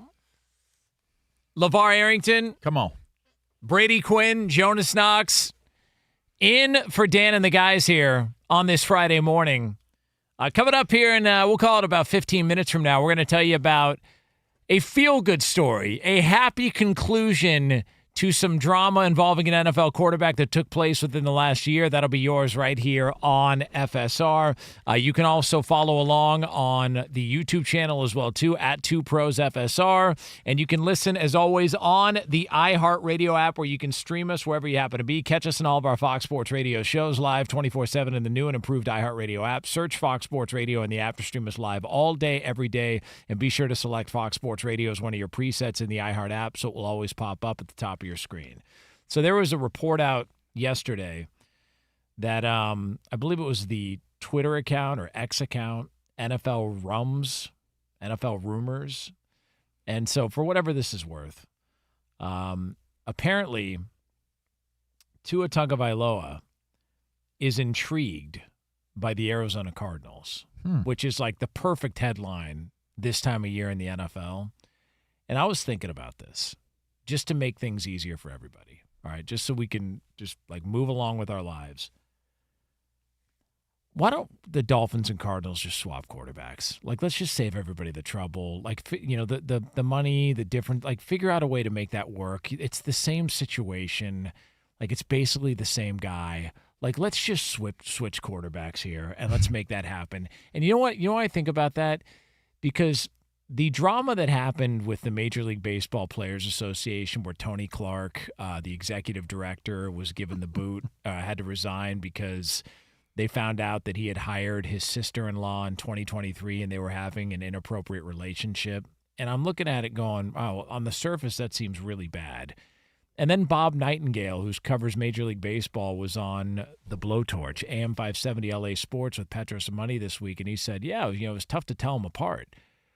Well, if that's the case, I mean, what are we doing here? Like, I'm just telling you. So if it's tough to tell the difference between Tua and Kyler Murray from a financial standpoint and a situational standpoint, why don't we just swap it out and everybody moves on with their lives and we can focus on the draft and other offseason How does that make the situation better for Arizona or Miami? It does not. You never know. Maybe they get along better. What? I'm just saying, like, there was a story back in the day. The Yankees swapped wives back in the day. Like, two guys swapped, and listen, one of them went sideways and he had a problem. The other one, they lived happily ever after. So you never know. Maybe Tua, being intrigued by Arizona, he says, you know what?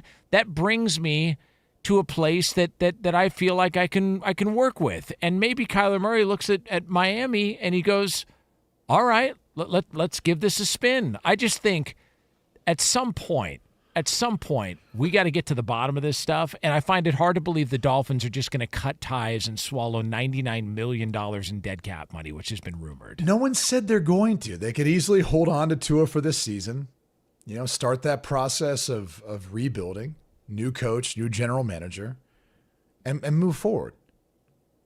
There's no reason, like Arizona's looking at Miami like, oh, wish we had those problems.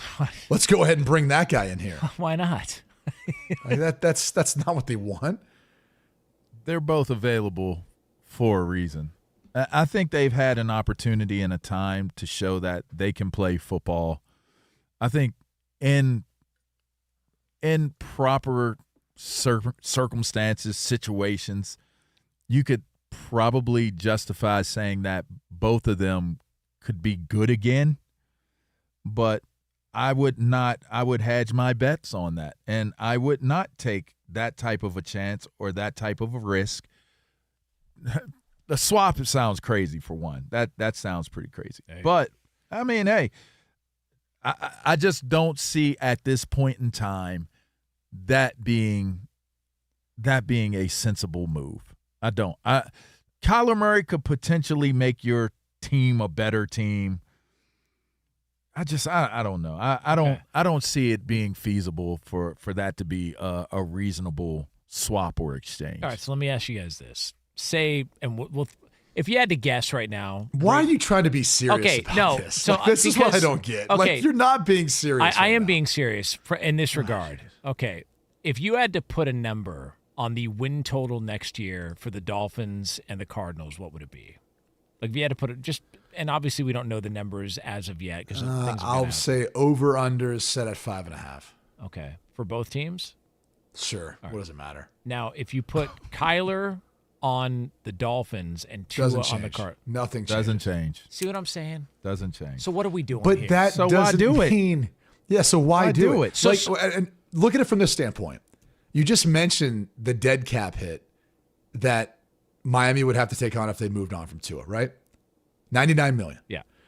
With post June 1 designation, you could spread that out over the course of the next 2 years, so you can kind of cut that in half. But why, if you're Arizona, do you want to bring that on? I mean, you'd be taking on a contract that's 99 and then with 31 after. So like, oh, great. We get to go pay a guy 50 some, whatever the cap it is for this upcoming season, 50 plus million that we don't necessarily believe in, just so what? So we can help Miami with their problems? I mean, the only way that anything would make sense is in exchange for draft picks. And that's essentially what you'd be doing. You'd be taking on a player, his contract, his salary, to buy draft picks. That's what it'd be about. I think we were talking about this last week on the show, and we agreed that what would make the most sense from a financial standpoint and where they're at and what's available in the draft and what's out there is if they, both guys stayed where they're at and we give this another year. And then if you decide to move on, you decide to move on and it's a better draft class and all that stuff. And maybe there's more options out there. But everybody keeps saying that's not happening. It's over. That's not happening. It's over. We talked to Albert Breer last week when his phone worked, and everyone keeps saying that's not happening. It's over. The Dolphins are done with Tua. Kyler Murray and the Arizona Cardinals are done. Yet the thing that makes the most sense is for them to not be done. Like, financially, it doesn't make sense for them to do that unless this is the NFL's version of tanking. And the Dolphins and Cardinals are like, we want one of those guys in the draft, whether it's CJ Carr, Dante Moore, Arch Manning, whoever next year. And this is our version of tanking. So we need to rid ourselves of anybody that's going to give us a better chance to win. Why can't they just be moving on? New coaching staff, new beginning. Why can't it just be moving on? Why does it have to be so $99 extreme? million. If they cut him. But it has not worked out. Him. But it hasn't worked out. I mean, I get that it's $99 million, but it hasn't worked out. So you've gone to a new regime. You've gone to a new regime. Why is it such a problem to think that they can't go in a different direction with a different coach, different GM? Like that can't work. I know it's a lot of money, but why do it just to do it? That's my point. Like, why are you doing it just to do it? I don't get that. I think we talked about this maybe a week ago too. The league now will move on from a head coach rather quick. And not to play into your hypothetical scenario, but is it in the best interest of either quarterback and either team if they do a swap like this, both quarterbacks in new systems, new environments, new personnel around them? You think that either of them are going to flourish? There's a better chance that Tua staying through this year as a Dolphin and Kyler staying in Arizona through this year as well would both perform better, having at least more continuity to being in the same place, organization, and personnel that they're throwing to. If you want to start over all again with both of them, that's not a winning formula for me. So if I'm a new head coach, I don't know that I'm looking at that saying, especially talking to my owner, saying this is what's in the best interest of the Dolphins or Cardinals moving forward, or for me as a head coach. I think you'd want to have a veteran guy that, granted, maybe you don't necessarily believe in, make him prove you wrong, or make him prove you right, however you feel about it. But financially, they are getting to a point where they're hamstrung. And even if they do want to start over, if you're saying, oh, they're going to tank, okay, this would be an instance of that. The NFL hasn't put in any protective measures. And by the way, is that not the faster way if the Dolphins went 3-14 next season or 2-15 and they have the number 1 overall pick and they have their pick of Dante Moore, CJ Carr, whoever, Arch Manning? It's probably the fastest way to turn things around. It's going to be hard on the books, but now you've got a rookie number 1 overall pick who's going to be relatively cheap for the next 3 or 4 years. So not to tie back in the tanking conversation with the NBA, but that's the fastest way to solve the issue. If you do want to move on and take that cap hit, do a post-June 1 designation and make it not as burdensome if you're Miami. A little different circumstances for Arizona. But I look at this and just say, I don't know why they wouldn't want to see this through, at least for this season, for both players in both scenarios, to get to a better financial spot. I mean, even with them, it's not like they still couldn't potentially be in contention for a top pick. And it's already been discussed with Pete Prisco that you're not going to get it through free agency. Yeah. You're not going to find a guy that's going to make your team much better than the two that you have. So it's is your alternative of what you're doing going to make you better in the short term, or are you looking at it being a long-term situation? If it's a long-term, then you should give them another go because of how much money you got to pay or how much money you got to eat. Nobody's going to take that nut and crack it. No other team is going to take those financial nuts and be like, yeah, we can bring this guy in and he's going to be a difference maker for our team. I mean, Kyler Murray may be a tad bit intriguing, but you got to think that the injuries connected to what Tua has had in the past would suggest that isn't the way to go. Can I quickly ask this? How many teams are looking for a new quarterback? If you had to put up a list, I mean, Las Vegas draft number 1 overall, so they'll probably take Mendoza. They've got their guy. The rest of the AFC West has their quarterbacks. The AFC South, the only one you'd say would be in question is Daniel Jones coming off an injury in Indianapolis. The rest have their quarterbacks. Minnesota. AFC North, same thing. Besides Raiders, Jets, Minnesota is the 3 that would come to my mind right off the top of my head. Right, but the Jets, and the Jets are a legitimate one. Raiders will solve that with the first overall pick. But then you start looking at the rest of them. Minnesota, that's a question mark. The Giants, maybe you feel like they're good for now, but could be a question mark. But you start going through the league. I'm not even sure how many trade partners there are for Kyler or Tua, unless Miami or Arizona's going to have to pay a lot of that contract. Again, probably in exchange for draft capital for one of those teams. There's just not that many open spots right now for quarterbacks. It is the Dan Patrick Show here on Fox Sports Radio. LeVar Arrington, Brady Quinn, Jonas Knox in for Dan and the guys. Up next, though, hey, speaking of quarterbacks, somebody who was vilified about a year ago, some revenge, and the good kind. That's yours here on FSR. Ratings are up. 8.8 million viewers across NBC, Telemundo, and Peacock. And it peaked at 9.8 million. So up significantly over recent years, and now here to kill the positive momentum of the NBA and their ratings increase, Braden T. Quinn. Yeah, a little bit of a misnomer, apples to oranges comparison here. The NBA All-Star Game was on TNT in the past, and that's a cable channel. And for people out there who don't understand how the TV business works, you have broadcast channels and cable channels, right? Cable channels you pay for a subscription to. Broadcast, you can actually tune in, especially with these smart TVs now. And if you don't know how, you can go on YouTube. You can figure this stuff out, how to tune in to some of your broadcast channels so you don't have to pay for it. But the difference is actually significant in the amount of viewers who you're able to reach on a broadcast channel, which is what the All-Star Game was on most recently. NBC, Telemundo, also streaming on Peacock. So really the combination of all three was a much, much easier way to find the game and watch the game, consume the game. NBC alone, the broadcast channel, has a reach of about 126 million people or more. TNT, for example, what the All-Star Game was on in the past, the cable channel, only 71.2 million. And that number's been going down as people continue to cord cut.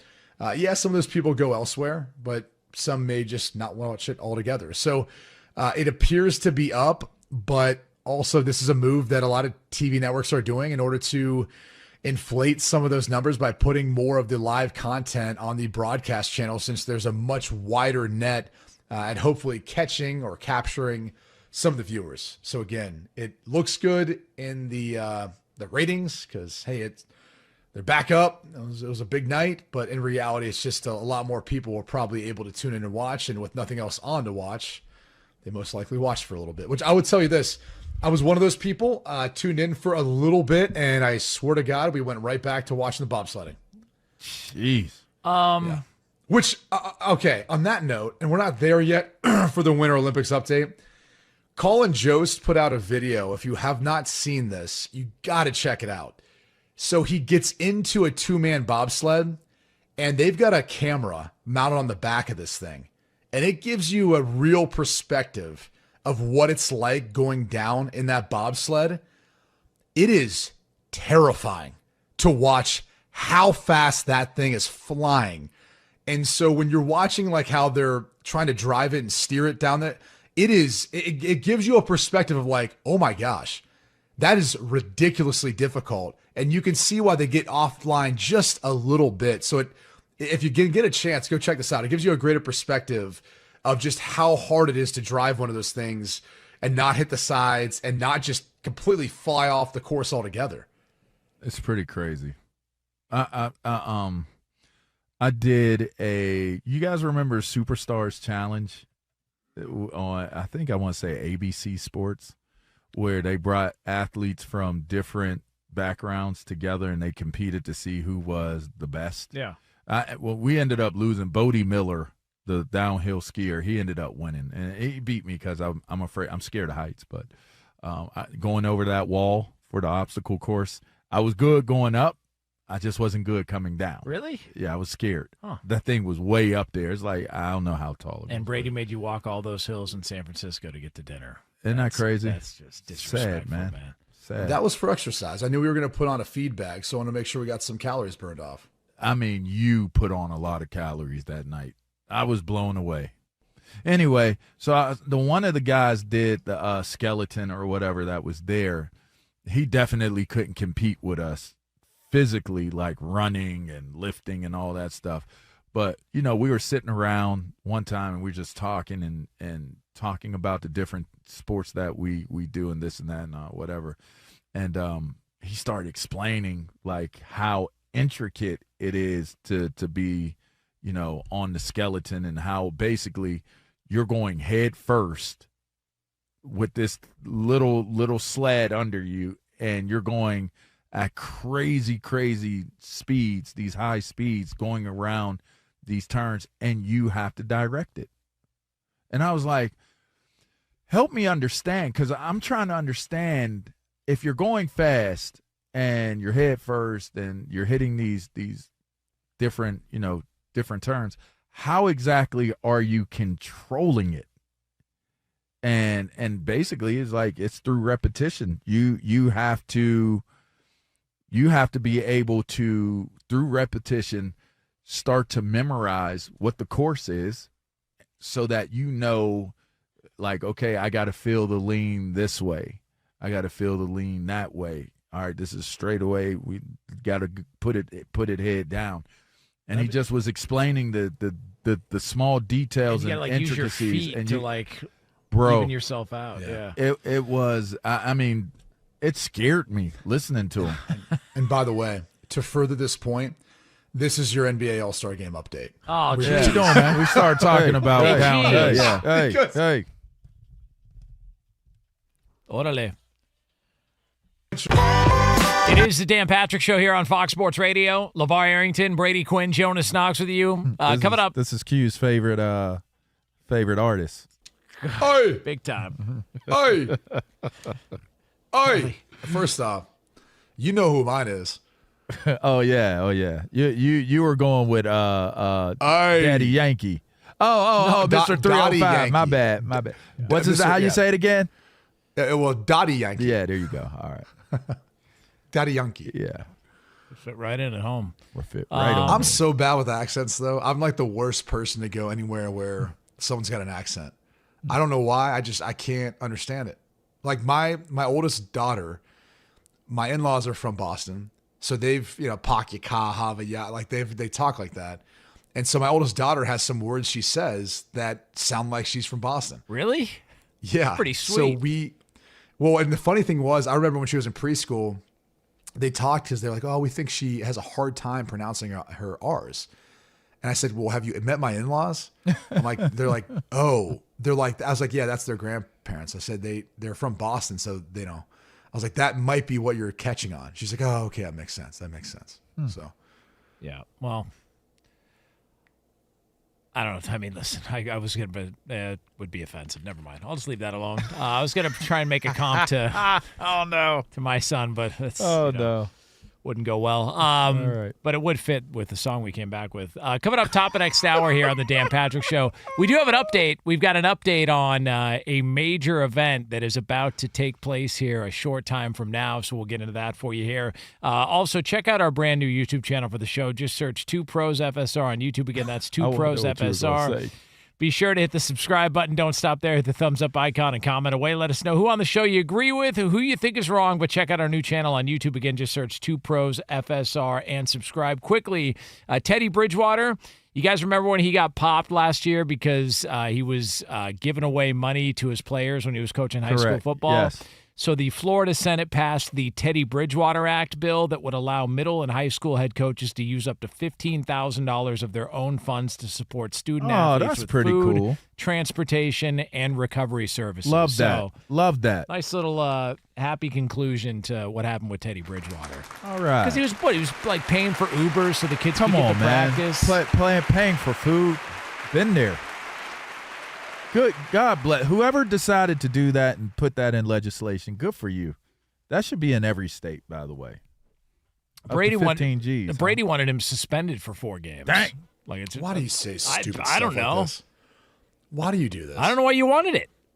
He's a good guy trying to help the kids. Why'd you do this, Jonas? You knew. First off, I've helped out coach in South Florida. None of the coaches get paid enough. They need bigger budgets. Need bigger everything. Then you got to pay out money to be able to do CPR, all these certifications. So they're making money off of you as coaches. It's kind of crazy. Well, man. Jonas will gladly let anyone do CPR on him. Oh, that's true. Mouth to mouth. Only with my hands behind my back, though. Funky breath. Chitlin breath. We are Fox Sports.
wake up. It's two pros and a cup of Joe, Fox Sports Radio. You ready? Yes.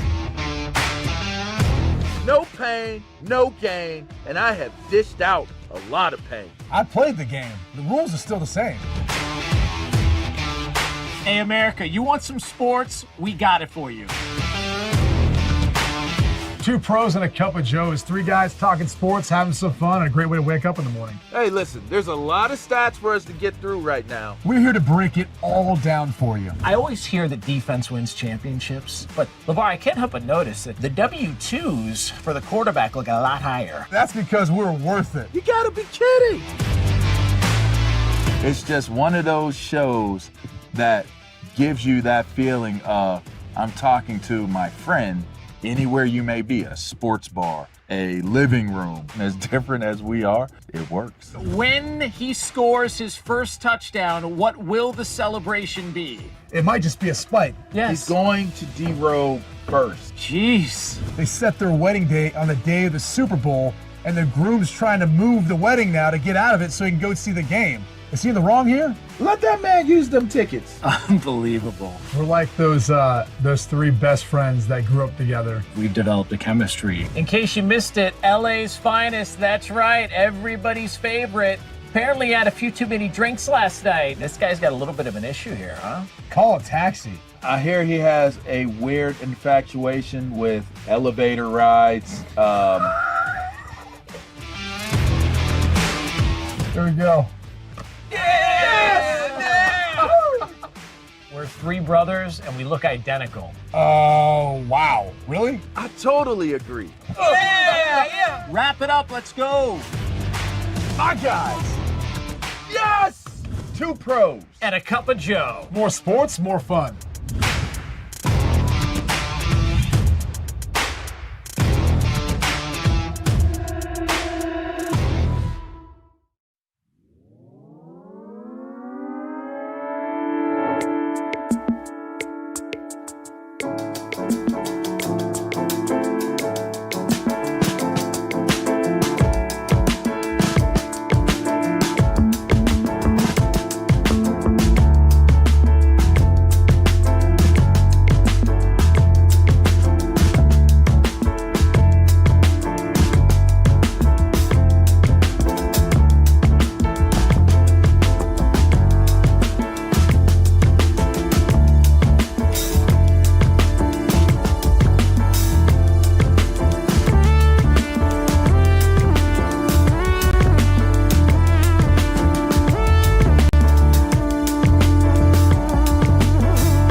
It's the Dan Patrick Show here on Fox Sports Radio. He's LeVar Arrington. That guy's Brady Quinn. I'm Jonas Knox with you.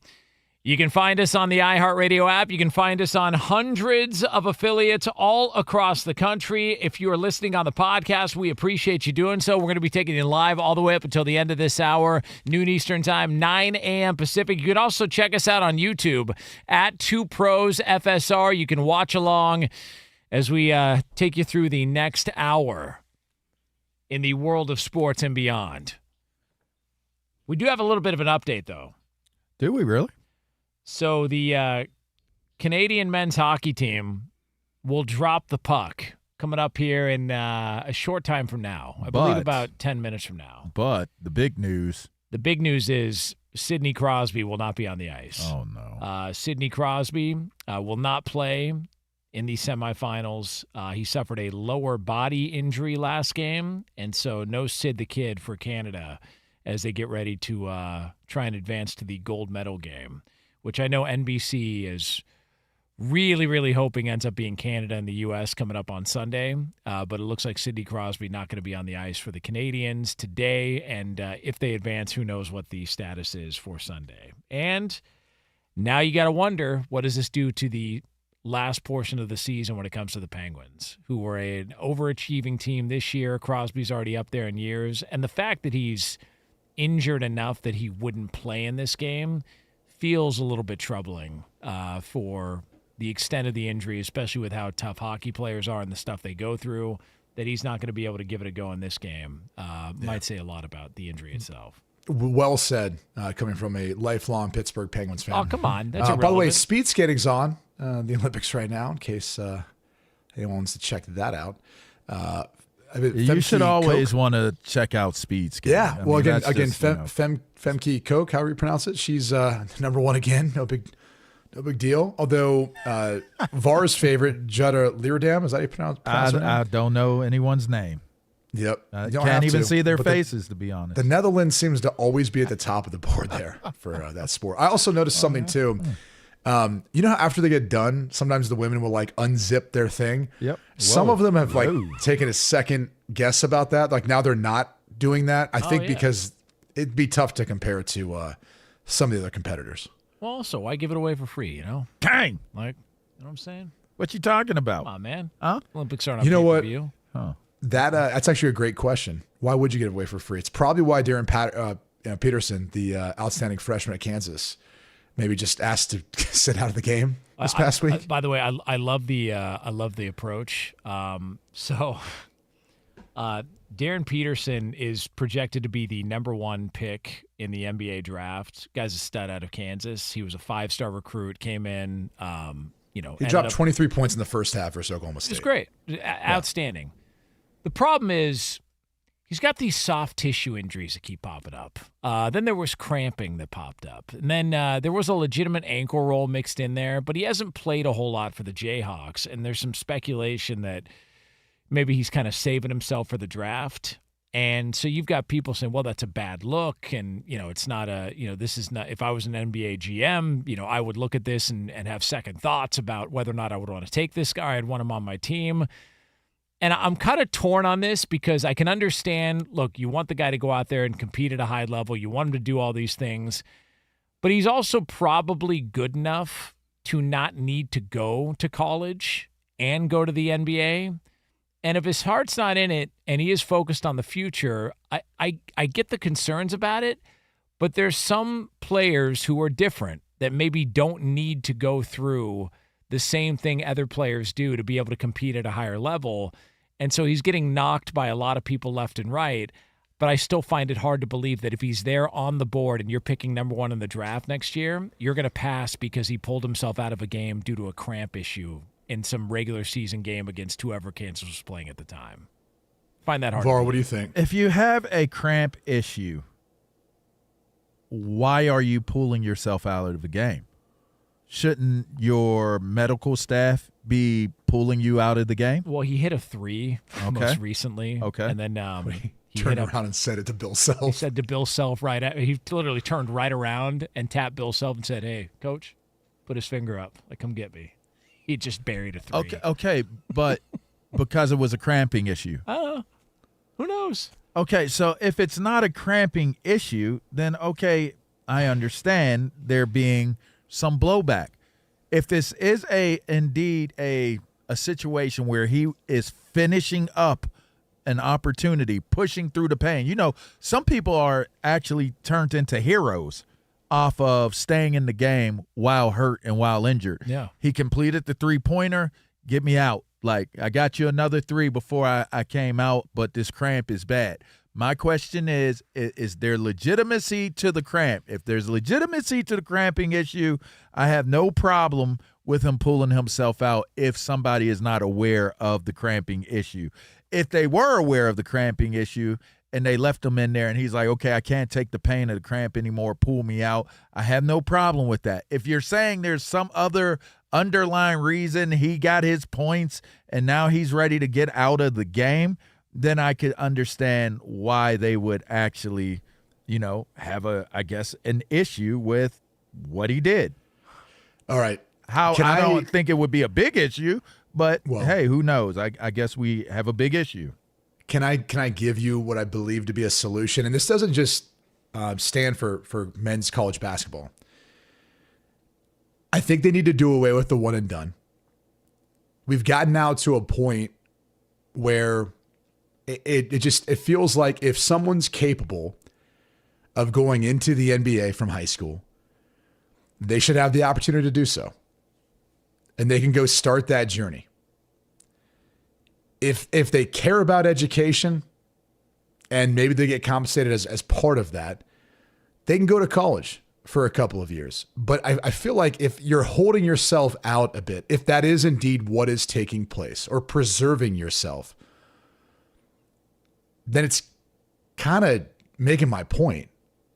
Like, you're not giving it everything you have at this level because you feel like you've already gotten to a point where you know where you're going to be at the next level. At least he's assuming he'll be a first overall pick. And maybe that's how he's being, led or guided by his team. But my general point is, if we do away with the one and done, I think we actually alleviate some of the issues right now in college basketball, where you have some players who it's a facade.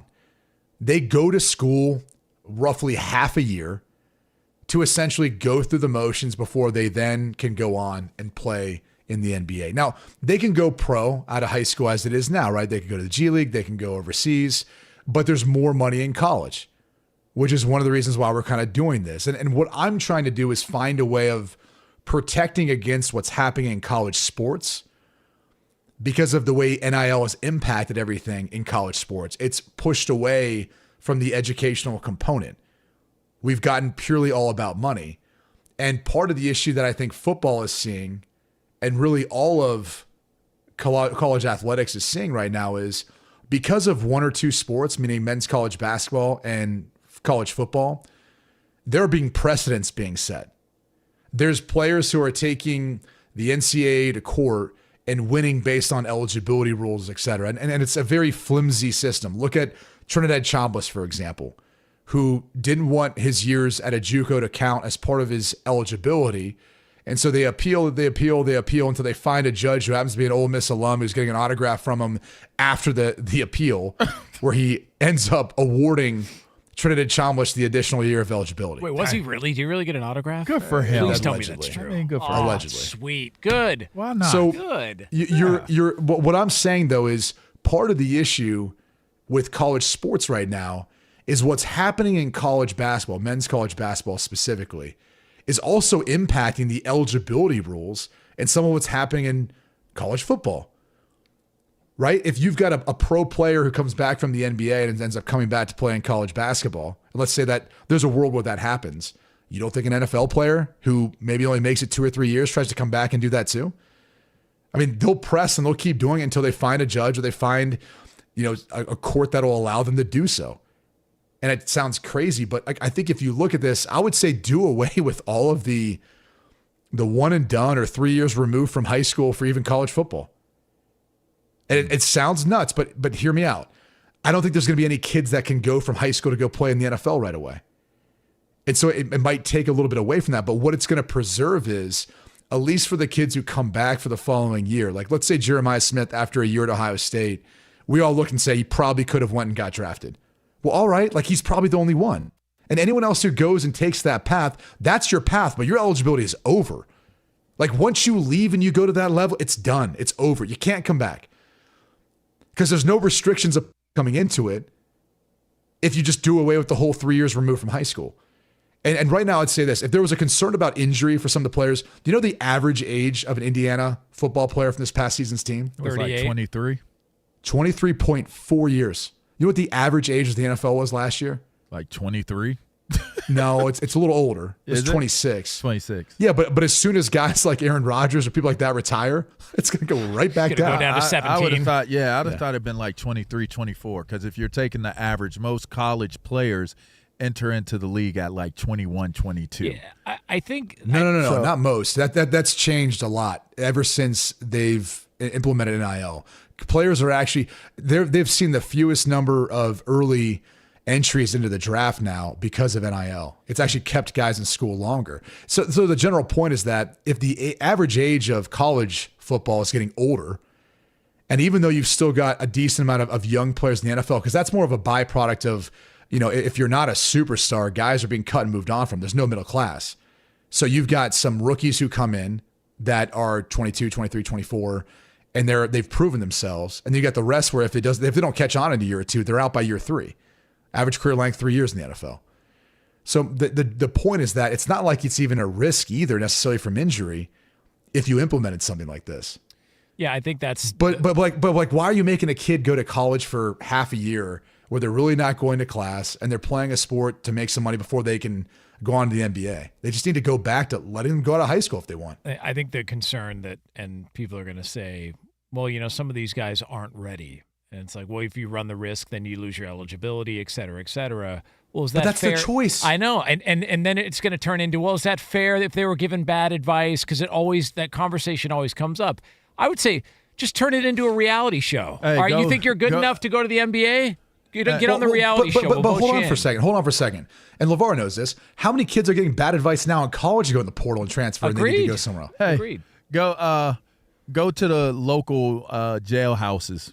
Go to the penitentiaries and the youth centers, the youth homes, and ask them, how much bad advice did you get? Right. Oh, that's why you're here? Right. That's why you got 3 hots in a cot? Do you remember? All right, so I'm just saying, you don't get to live behind the barrier of, I didn't know. I forget.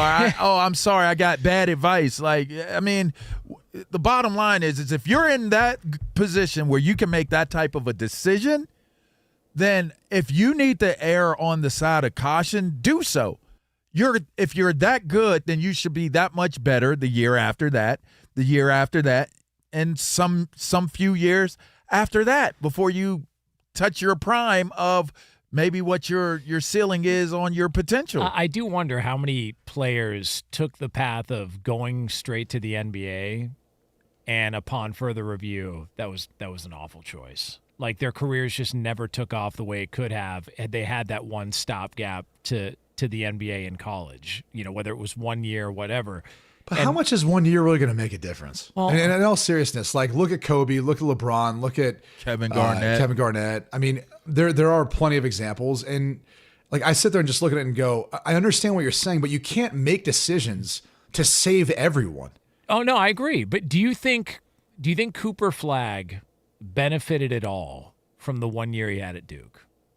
I don't know. I would argue that because the NBA game is so similar from college to the NBA now, whereas I would have said 20, 25 years ago, the physicality of the NBA, right? How brutal they were. They were beating rookies to death. They were that exactly. They were and so beating them to death. if you weren't like bulky or carried enough weight on you or muscle mass, it could be a problem.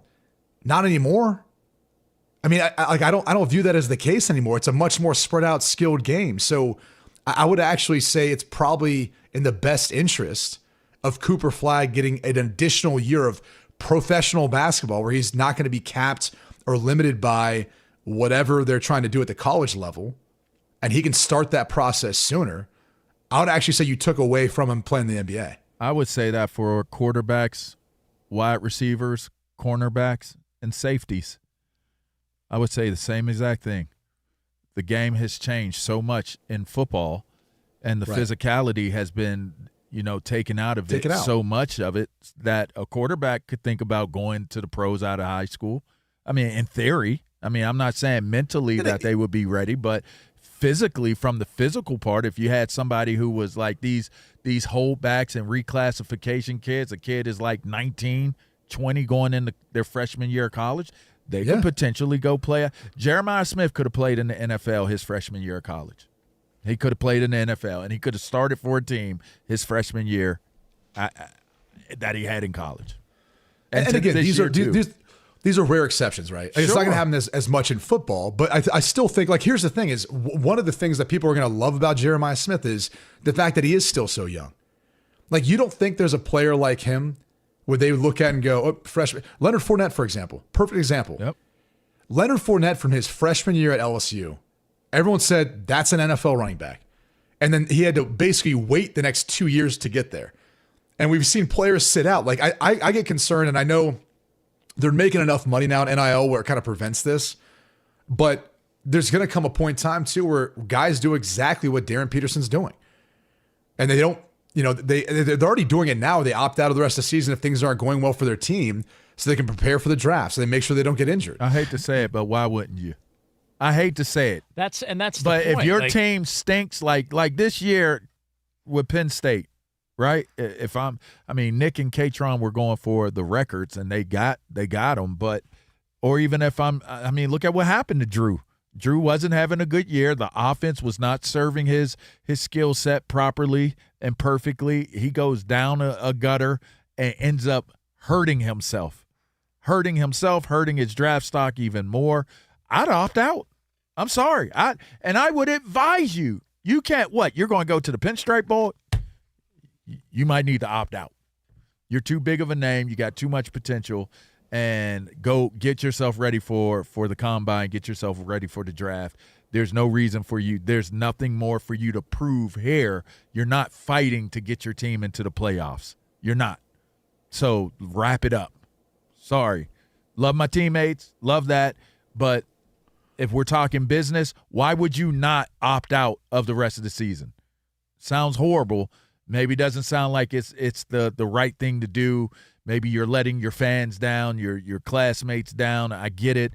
You're letting your coaching staff down. You might even be letting your teammates down. I get all that. But to what end? Where Drew Aller injured himself the way that he did and had to get surgery to repair what it is. I just, I think that the risk versus reward of continuing to play a season, whether it's basketball or football, when your team is out of contention to try to compete for a national title, I gotta wrap it up. Unless I'm already out of school where that doesn't exist, then that's a different mindset. But if I'm out of Power 4 that can compete for a national title and they're out of contention for that, and I'm the top player, why would you not think about opting out? Yeah. I think my intent with this whole conversation, too, is just to get people thinking about the fact that we have lost the educational component. We've lost the developmental component in college sports. And I understand it's been in an effort to catch up college athletics, in particular the main revenue drivers in football and men's basketball, to compensate these young people for what they deserve. But I also feel like it can't all be just about money. And if you force this sort of thought to it, where you make them have to be a part of an educational component if they so choose to go into college athletics, and not just, sit there and say, and look, and someone's going to say, well, they could just go for a year and still leave afterwards. Now, maybe we figure out different ways of structuring this. But that to me is part of the issue. Is what's happening in men's basketball is creating precedent for, college football and other sports too. And it's an apples to oranges comparison.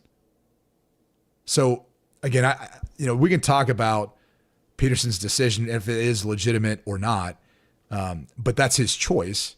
And it's hard to argue otherwise. Like, to your point, Lavar, when he's got that bright of a future, it's hard to argue otherwise. If he is battling injury or something, he doesn't want to play through it. Like, that's his choice. Hey. But it's a tough pill to swallow for Kansas fans. It's a tough pill to swallow for any other fans that fall in that same exact category. Hey, I got a cramp in my foot last night. I still showed up this morning. You're welcome, everybody. You're welcome. Here I am. ready to go, ready to rock and roll. What if you had got No a cramp in excuses. your face? It's rude. But you remember when we were talking about you opting out or you opting in?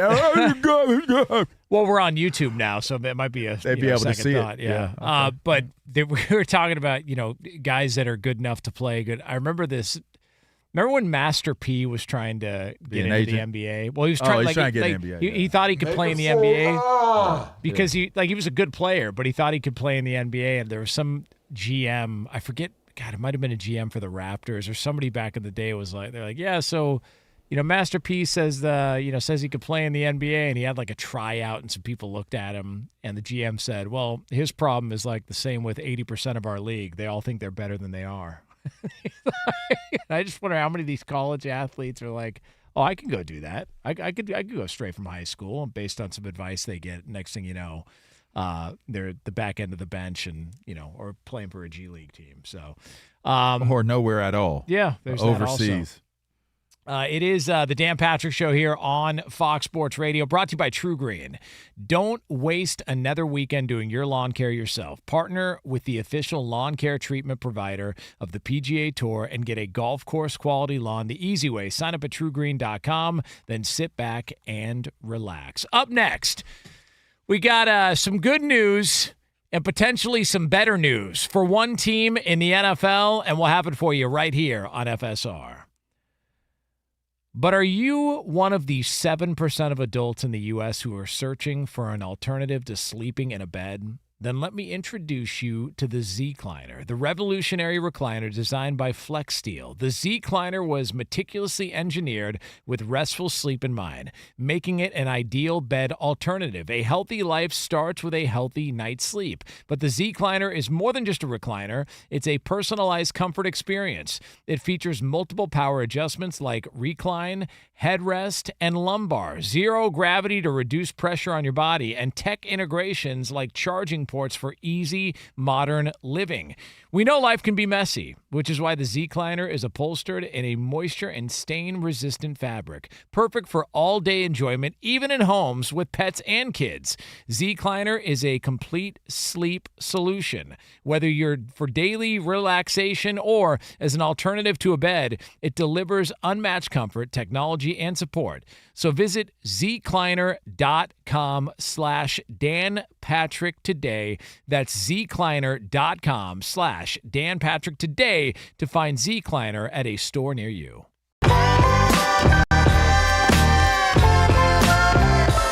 The Hall of Fame class of 2026 was announced. Drew Brees, Larry Fitzgerald, Nice class, first-time inductees. Adam Vinatieri, Luke Kuechly, and Roger Craig finally getting in. So that was one of the, we talked with this with Albert Breer yesterday about this, that the thought is, hey, Belichick's going to get in next year. This is Roger Craig's last chance, so on and so forth. Maybe this is the opportunity, but congratulations to all those guys, all deserving of the award. And Roger Craig, after all those years, finally gets his opportunity and finally gets in. There you go. So, yeah. I'll say this. This is my take on it. I think it's a fine class. There's no reason to have any type of hard feelings whatsoever about the class. Hold on, I got a question for you. Go ahead. So Vinatieri, is it a benefactor from certain scenarios that played out for the Patriots too? Yeah. I mean, I guess that's my question with the Belichick and Robert Kraft and then eventually Tom Brady. If you're going to hold whatever transpired, whether it's Deflategate, Spygate, whatever you want to make then up. You got to do it against all of them. Yeah, are you just saying, okay, because Vinatieri's a kicker, like it doesn't impact him, even though it kind of does in some ways, or obviously sets him up to be able to succeed? Like, I guess that's where you draw the line. And by the way, he's a Hall of Fame player. In my opinion, all those guys should already be in. Kraft, Belichick, they all should be in. So here's to that point. So to that point, here's what I say. If I'm in this draft class, in this Hall of Fame class, I would be irate, even though I'm relieved and I'm happy I'm in the Hall of Fame. I would be irate because it's an asterisk year. Okay, I think other guys are going to be all right because he's a kicker. And I'm not saying the kicker shouldn't be in, but you and I both know, like, players are going to look at that and be like, my whole thing is Bill Belichick is on the docket to be a Hall of Famer. Right. I don't want to be associated. I don't want my class to be the punchline forever. Yeah. That Bill Belichick was not a part of this class. Because the conversations about the guys that didn't get in. It will always, and listen, craft is one thing.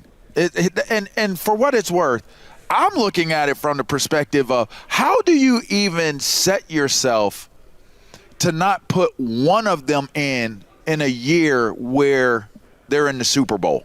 Like, that's a hard one for me. But then secondly, especially Kraft to that point. Again, we were joking about this.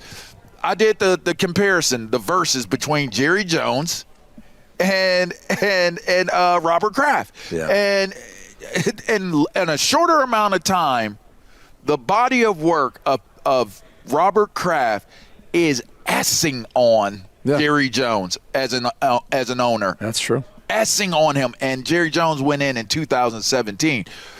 But to take and not put Bill Belichick into the Hall of Fame, it just makes it a very difficult pill to swallow. And if I'm a Hall of Famer, a part of this class, your class will be the most memorable, one of the most memorable classes for a reason that is less than becoming. And I feel like that's doing a disservice to those guys. Roger Craig, it was a phenomenal running back. Larry Fitzgerald, all the names that are part of this associated with this draft class are phenomenal names. Yeah.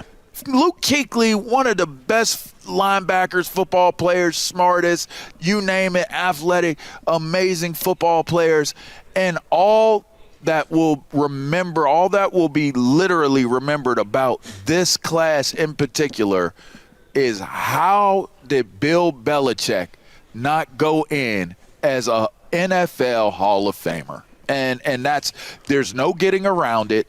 And the people who dictated that should be ashamed of themselves, because you've given the sport a black eye based upon what accomplishment, what fame and achievement represents within the game of football. I would say, with time, people are gonna forget all that, and as long as Belichick gets in, nobody's gonna remember it. But this was so egregious that it's still gonna be a conversation. Like I don't know that over time it's gonna diminish these guys getting in, but the conversation surrounding Belichick and the process and not getting in when the credentials are right there staring you in the eyes. It's just a bizarre. It's bad, man. It's bizarre. Bad look.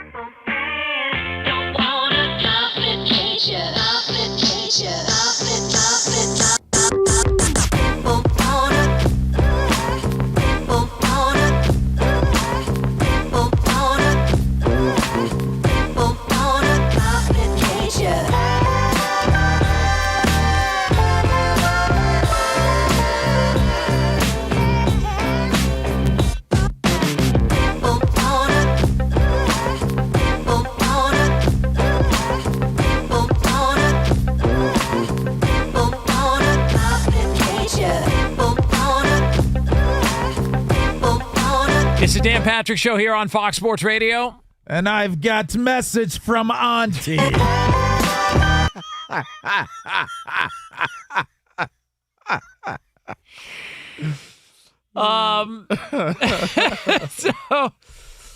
Oh my goodness. By the way, coming up a little over 15 minutes from now, we are going to have some interesting pieces of sound we're going to fire off for you. Some would call them bad. I actually don't think they're that bad, to be honest with you. I'm not going to call them the worst. They might be the best, depending on who you are. Quick update for you with Lavar Arrington, Brady Quinn, Jonas Knox filling in for Dan and the guys. End of the first period in the men's hockey semifinals over in Italy for the Winter Olympics. And Finland has a 1-0 lead over Canada. Uh-oh. So the powers that be at NBC, somebody needs to make a call maybe get some things changed so they can try and set up a Canada-U.S. final coming up on Sunday. Not trying to ruin the integrity of the sport, but I feel like, Canada's involved. They're already pushing stones in the curling competition. Let's cut some corners here and make this gold medal game happen on Sunday. I don't think it's too much to ask, to be honest with you. By the It's way, only a game. Why you have to be mad? That's a great question. With the iHeartRadio app, you can stream us wherever you happen to be. Catch us in all of our Fox Sports Radio shows live 24/7 in the new and improved iHeartRadio app. Search Fox Sports Radio in the app to stream us live all day, every day, and be sure to select Fox Sports Radio as one of your presets in the iHeart app, so it will always pop up at the top of your screen. So we have some good news and maybe some not so good news for the Philadelphia Eagles. Lane Johnson is back. Lane Johnson, the starting right tackle for the Philadelphia Eagles, he confirmed to ESPN he will be returning next season. It'll be his 14th with the team. And what's crazy about Lane Johnson with Philly is the splits with him in the lineup and out of the lineup. Last year, they were 8-2 with Lane Johnson in the lineup, 3-5 without. In his career, since they drafted him, they're 13 games under 500 with him out of the lineup and 50 games over when he's in it. It would take a really deep dive to go into all these circumstances and scenarios, but I can't feel like with that sort of sample size, that's by accident. That guy's probably going to be a Hall of Famer. Probably he is. And that's an incredible – the numbers alone would tell the story of how important he is to that offense and that team.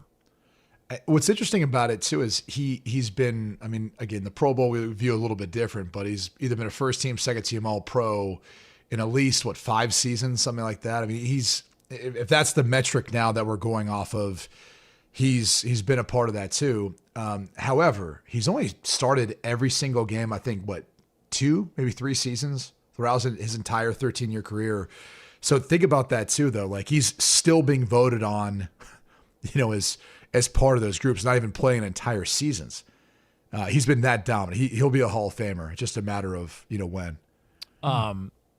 You guys think they're going to trade A.J. Brown? I don't think so.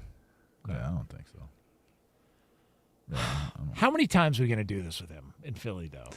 Can I be honest with you? Yeah. Probably until he turns 30. And that's when teams start looking and saying, well, he's getting too old. You got to start to move on. It's like Leonardo DiCaprio and dating, right? Dang. You get around 25, he just moves on. That's kind of how teams are when guys turn 30. They're like, well, it's been nice knowing you. Didn't he date somebody older recently? By older, I mean 26. 26. Yeah. He's get up there too. Yeah, so that is true.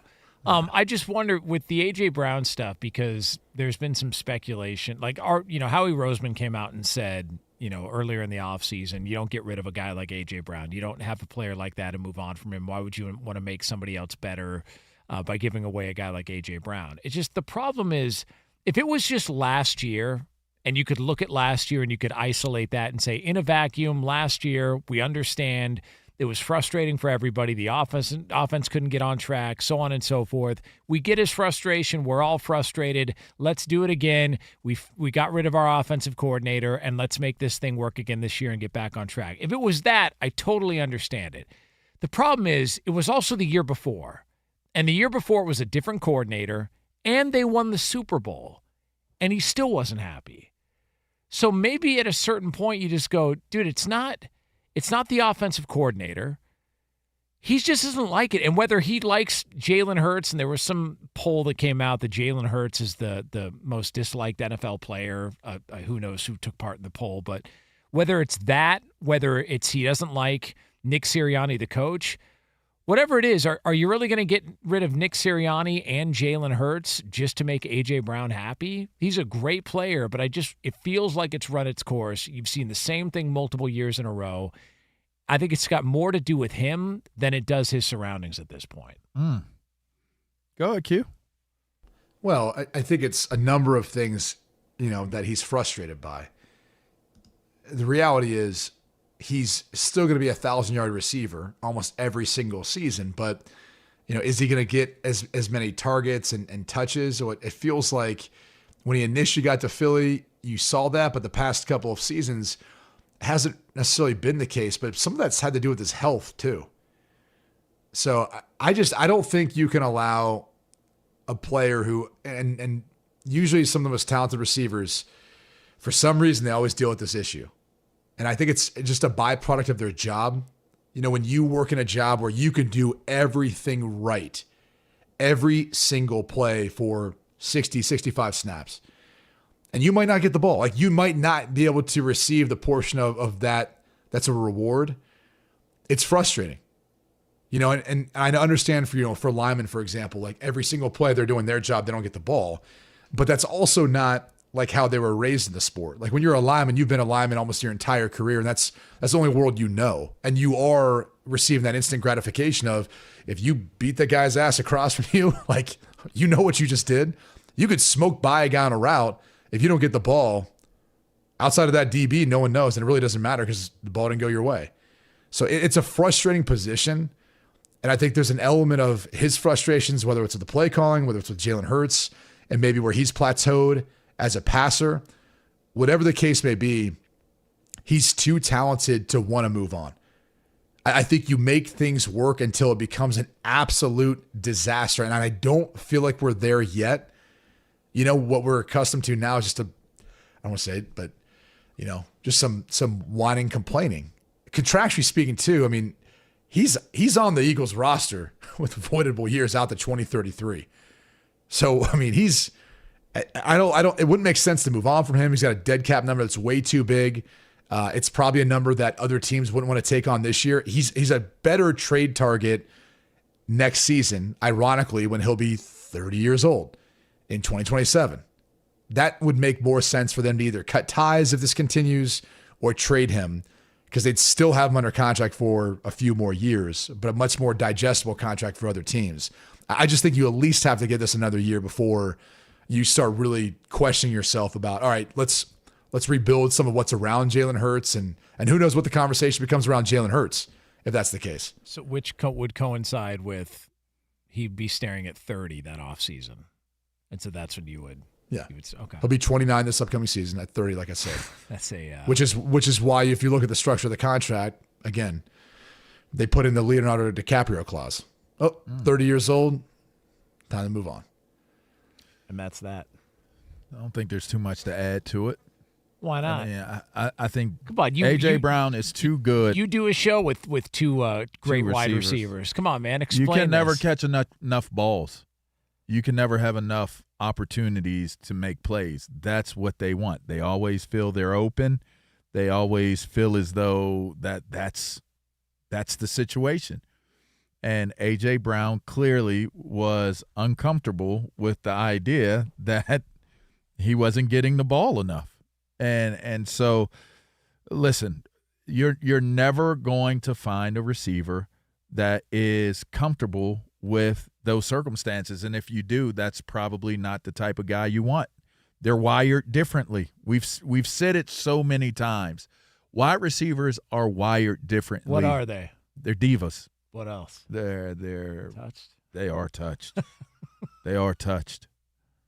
And it's because it's cornerback. I'd say cornerback and receiver are the loneliest positions on the field. Your success is not really based upon anything else other than what you do. Now, granted, AJ would probably debate me and say, yeah, it's based upon the quarterback. I could do everything I need to do, but if the quarterback, and then yes, to a degree that's correct, but what you're doing is purely based upon you. It's not the protection from the offensive lineman. It's not the running game. Sure, those things can add the elements of slowing down pass rushes or giving the quarterback time to deliver you the ball or see the field. But receiver and corner, you are on an island, especially if it's man. If it's zone, that's different. But man-to-man coverage, those guys feel as though they're lonely, by themselves beings. And for what it's worth, they are. So Yeah, they're touched, but I don't think that looking at what A.J. Brown has done is anything unique to what receivers have done in the history of football. They're always going to complain. There's never going to be enough balls, and that's just the way the great ones are wired.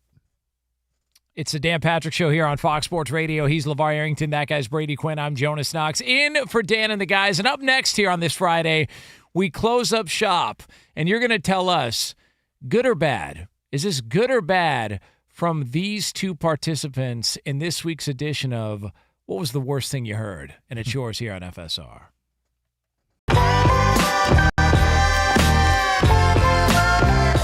Kevin Durant, I just want to say this before we get started, okay? Come on. If this is true, oh no, and he's buying this, yeah, he's a weirdo. He's one of the biggest weirdos in sports, and he's got problems. If this is true, there's been some speculation that he is the guy behind a burner account. Okay. That made some noise recently. What type of noise? Well, the name of this burner account, and it was he sent some DMs to some people. So this is different. Like, it's not even just, accidentally being logged into the other one that he did the time before and sending some tweets out. These are DMs. Okay. In which he just kind of laid into his teammates. The name on the account is Get Off My Dickerson. Oh, wow. Eric Dickerson? No, I don't believe it's Eric. Ron Dickerson? I'm not sure. Oh. But says the following. Didn't he coach Temple, Ron Dickerson? I don't know. Did he? Let me look it up. I don't know. I'm not familiar with How good of a coach could you be when your last name is Dickerson? Well, Eric Dickerson's one of the all-time great players. Got that right. Yeah. So Dickerson Love Eric does Dickerson. Work. But this from the Get Off My Dickerson DMs. Get off my Dickerson.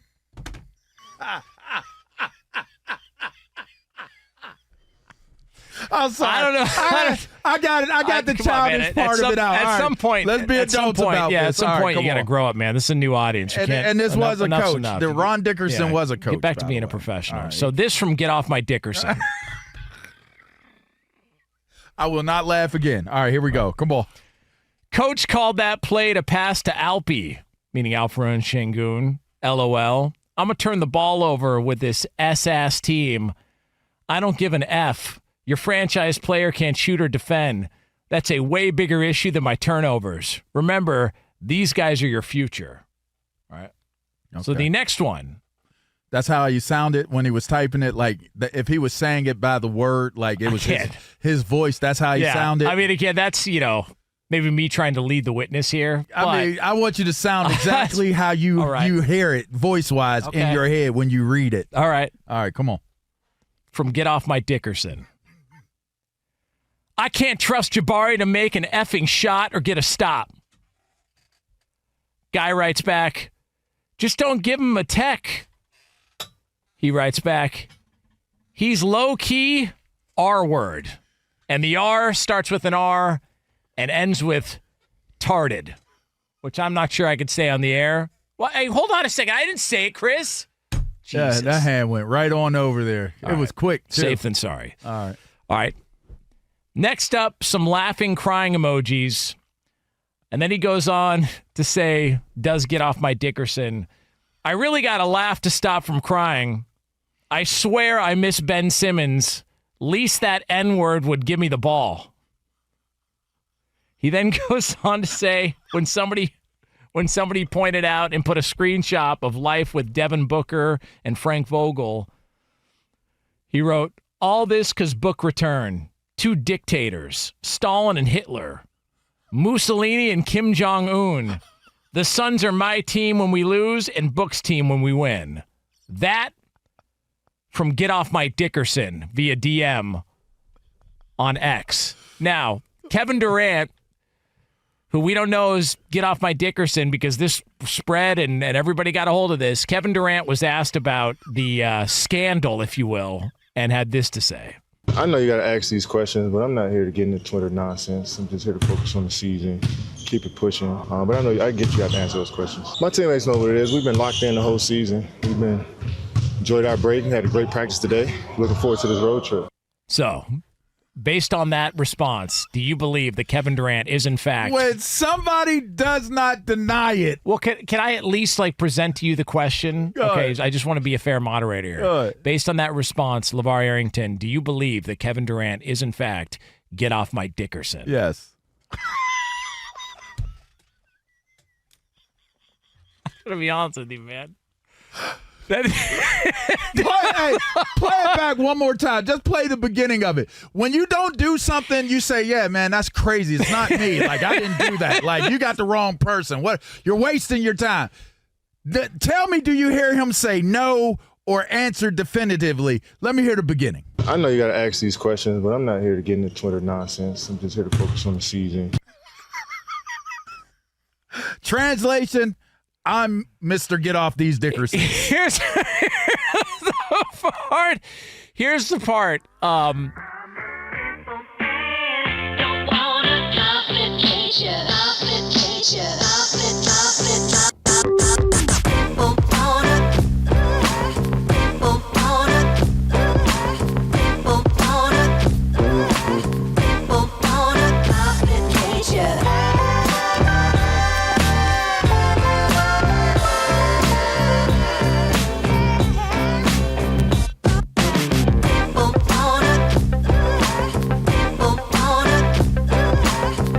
It's the Dan Patrick Show here on Fox Sports Radio.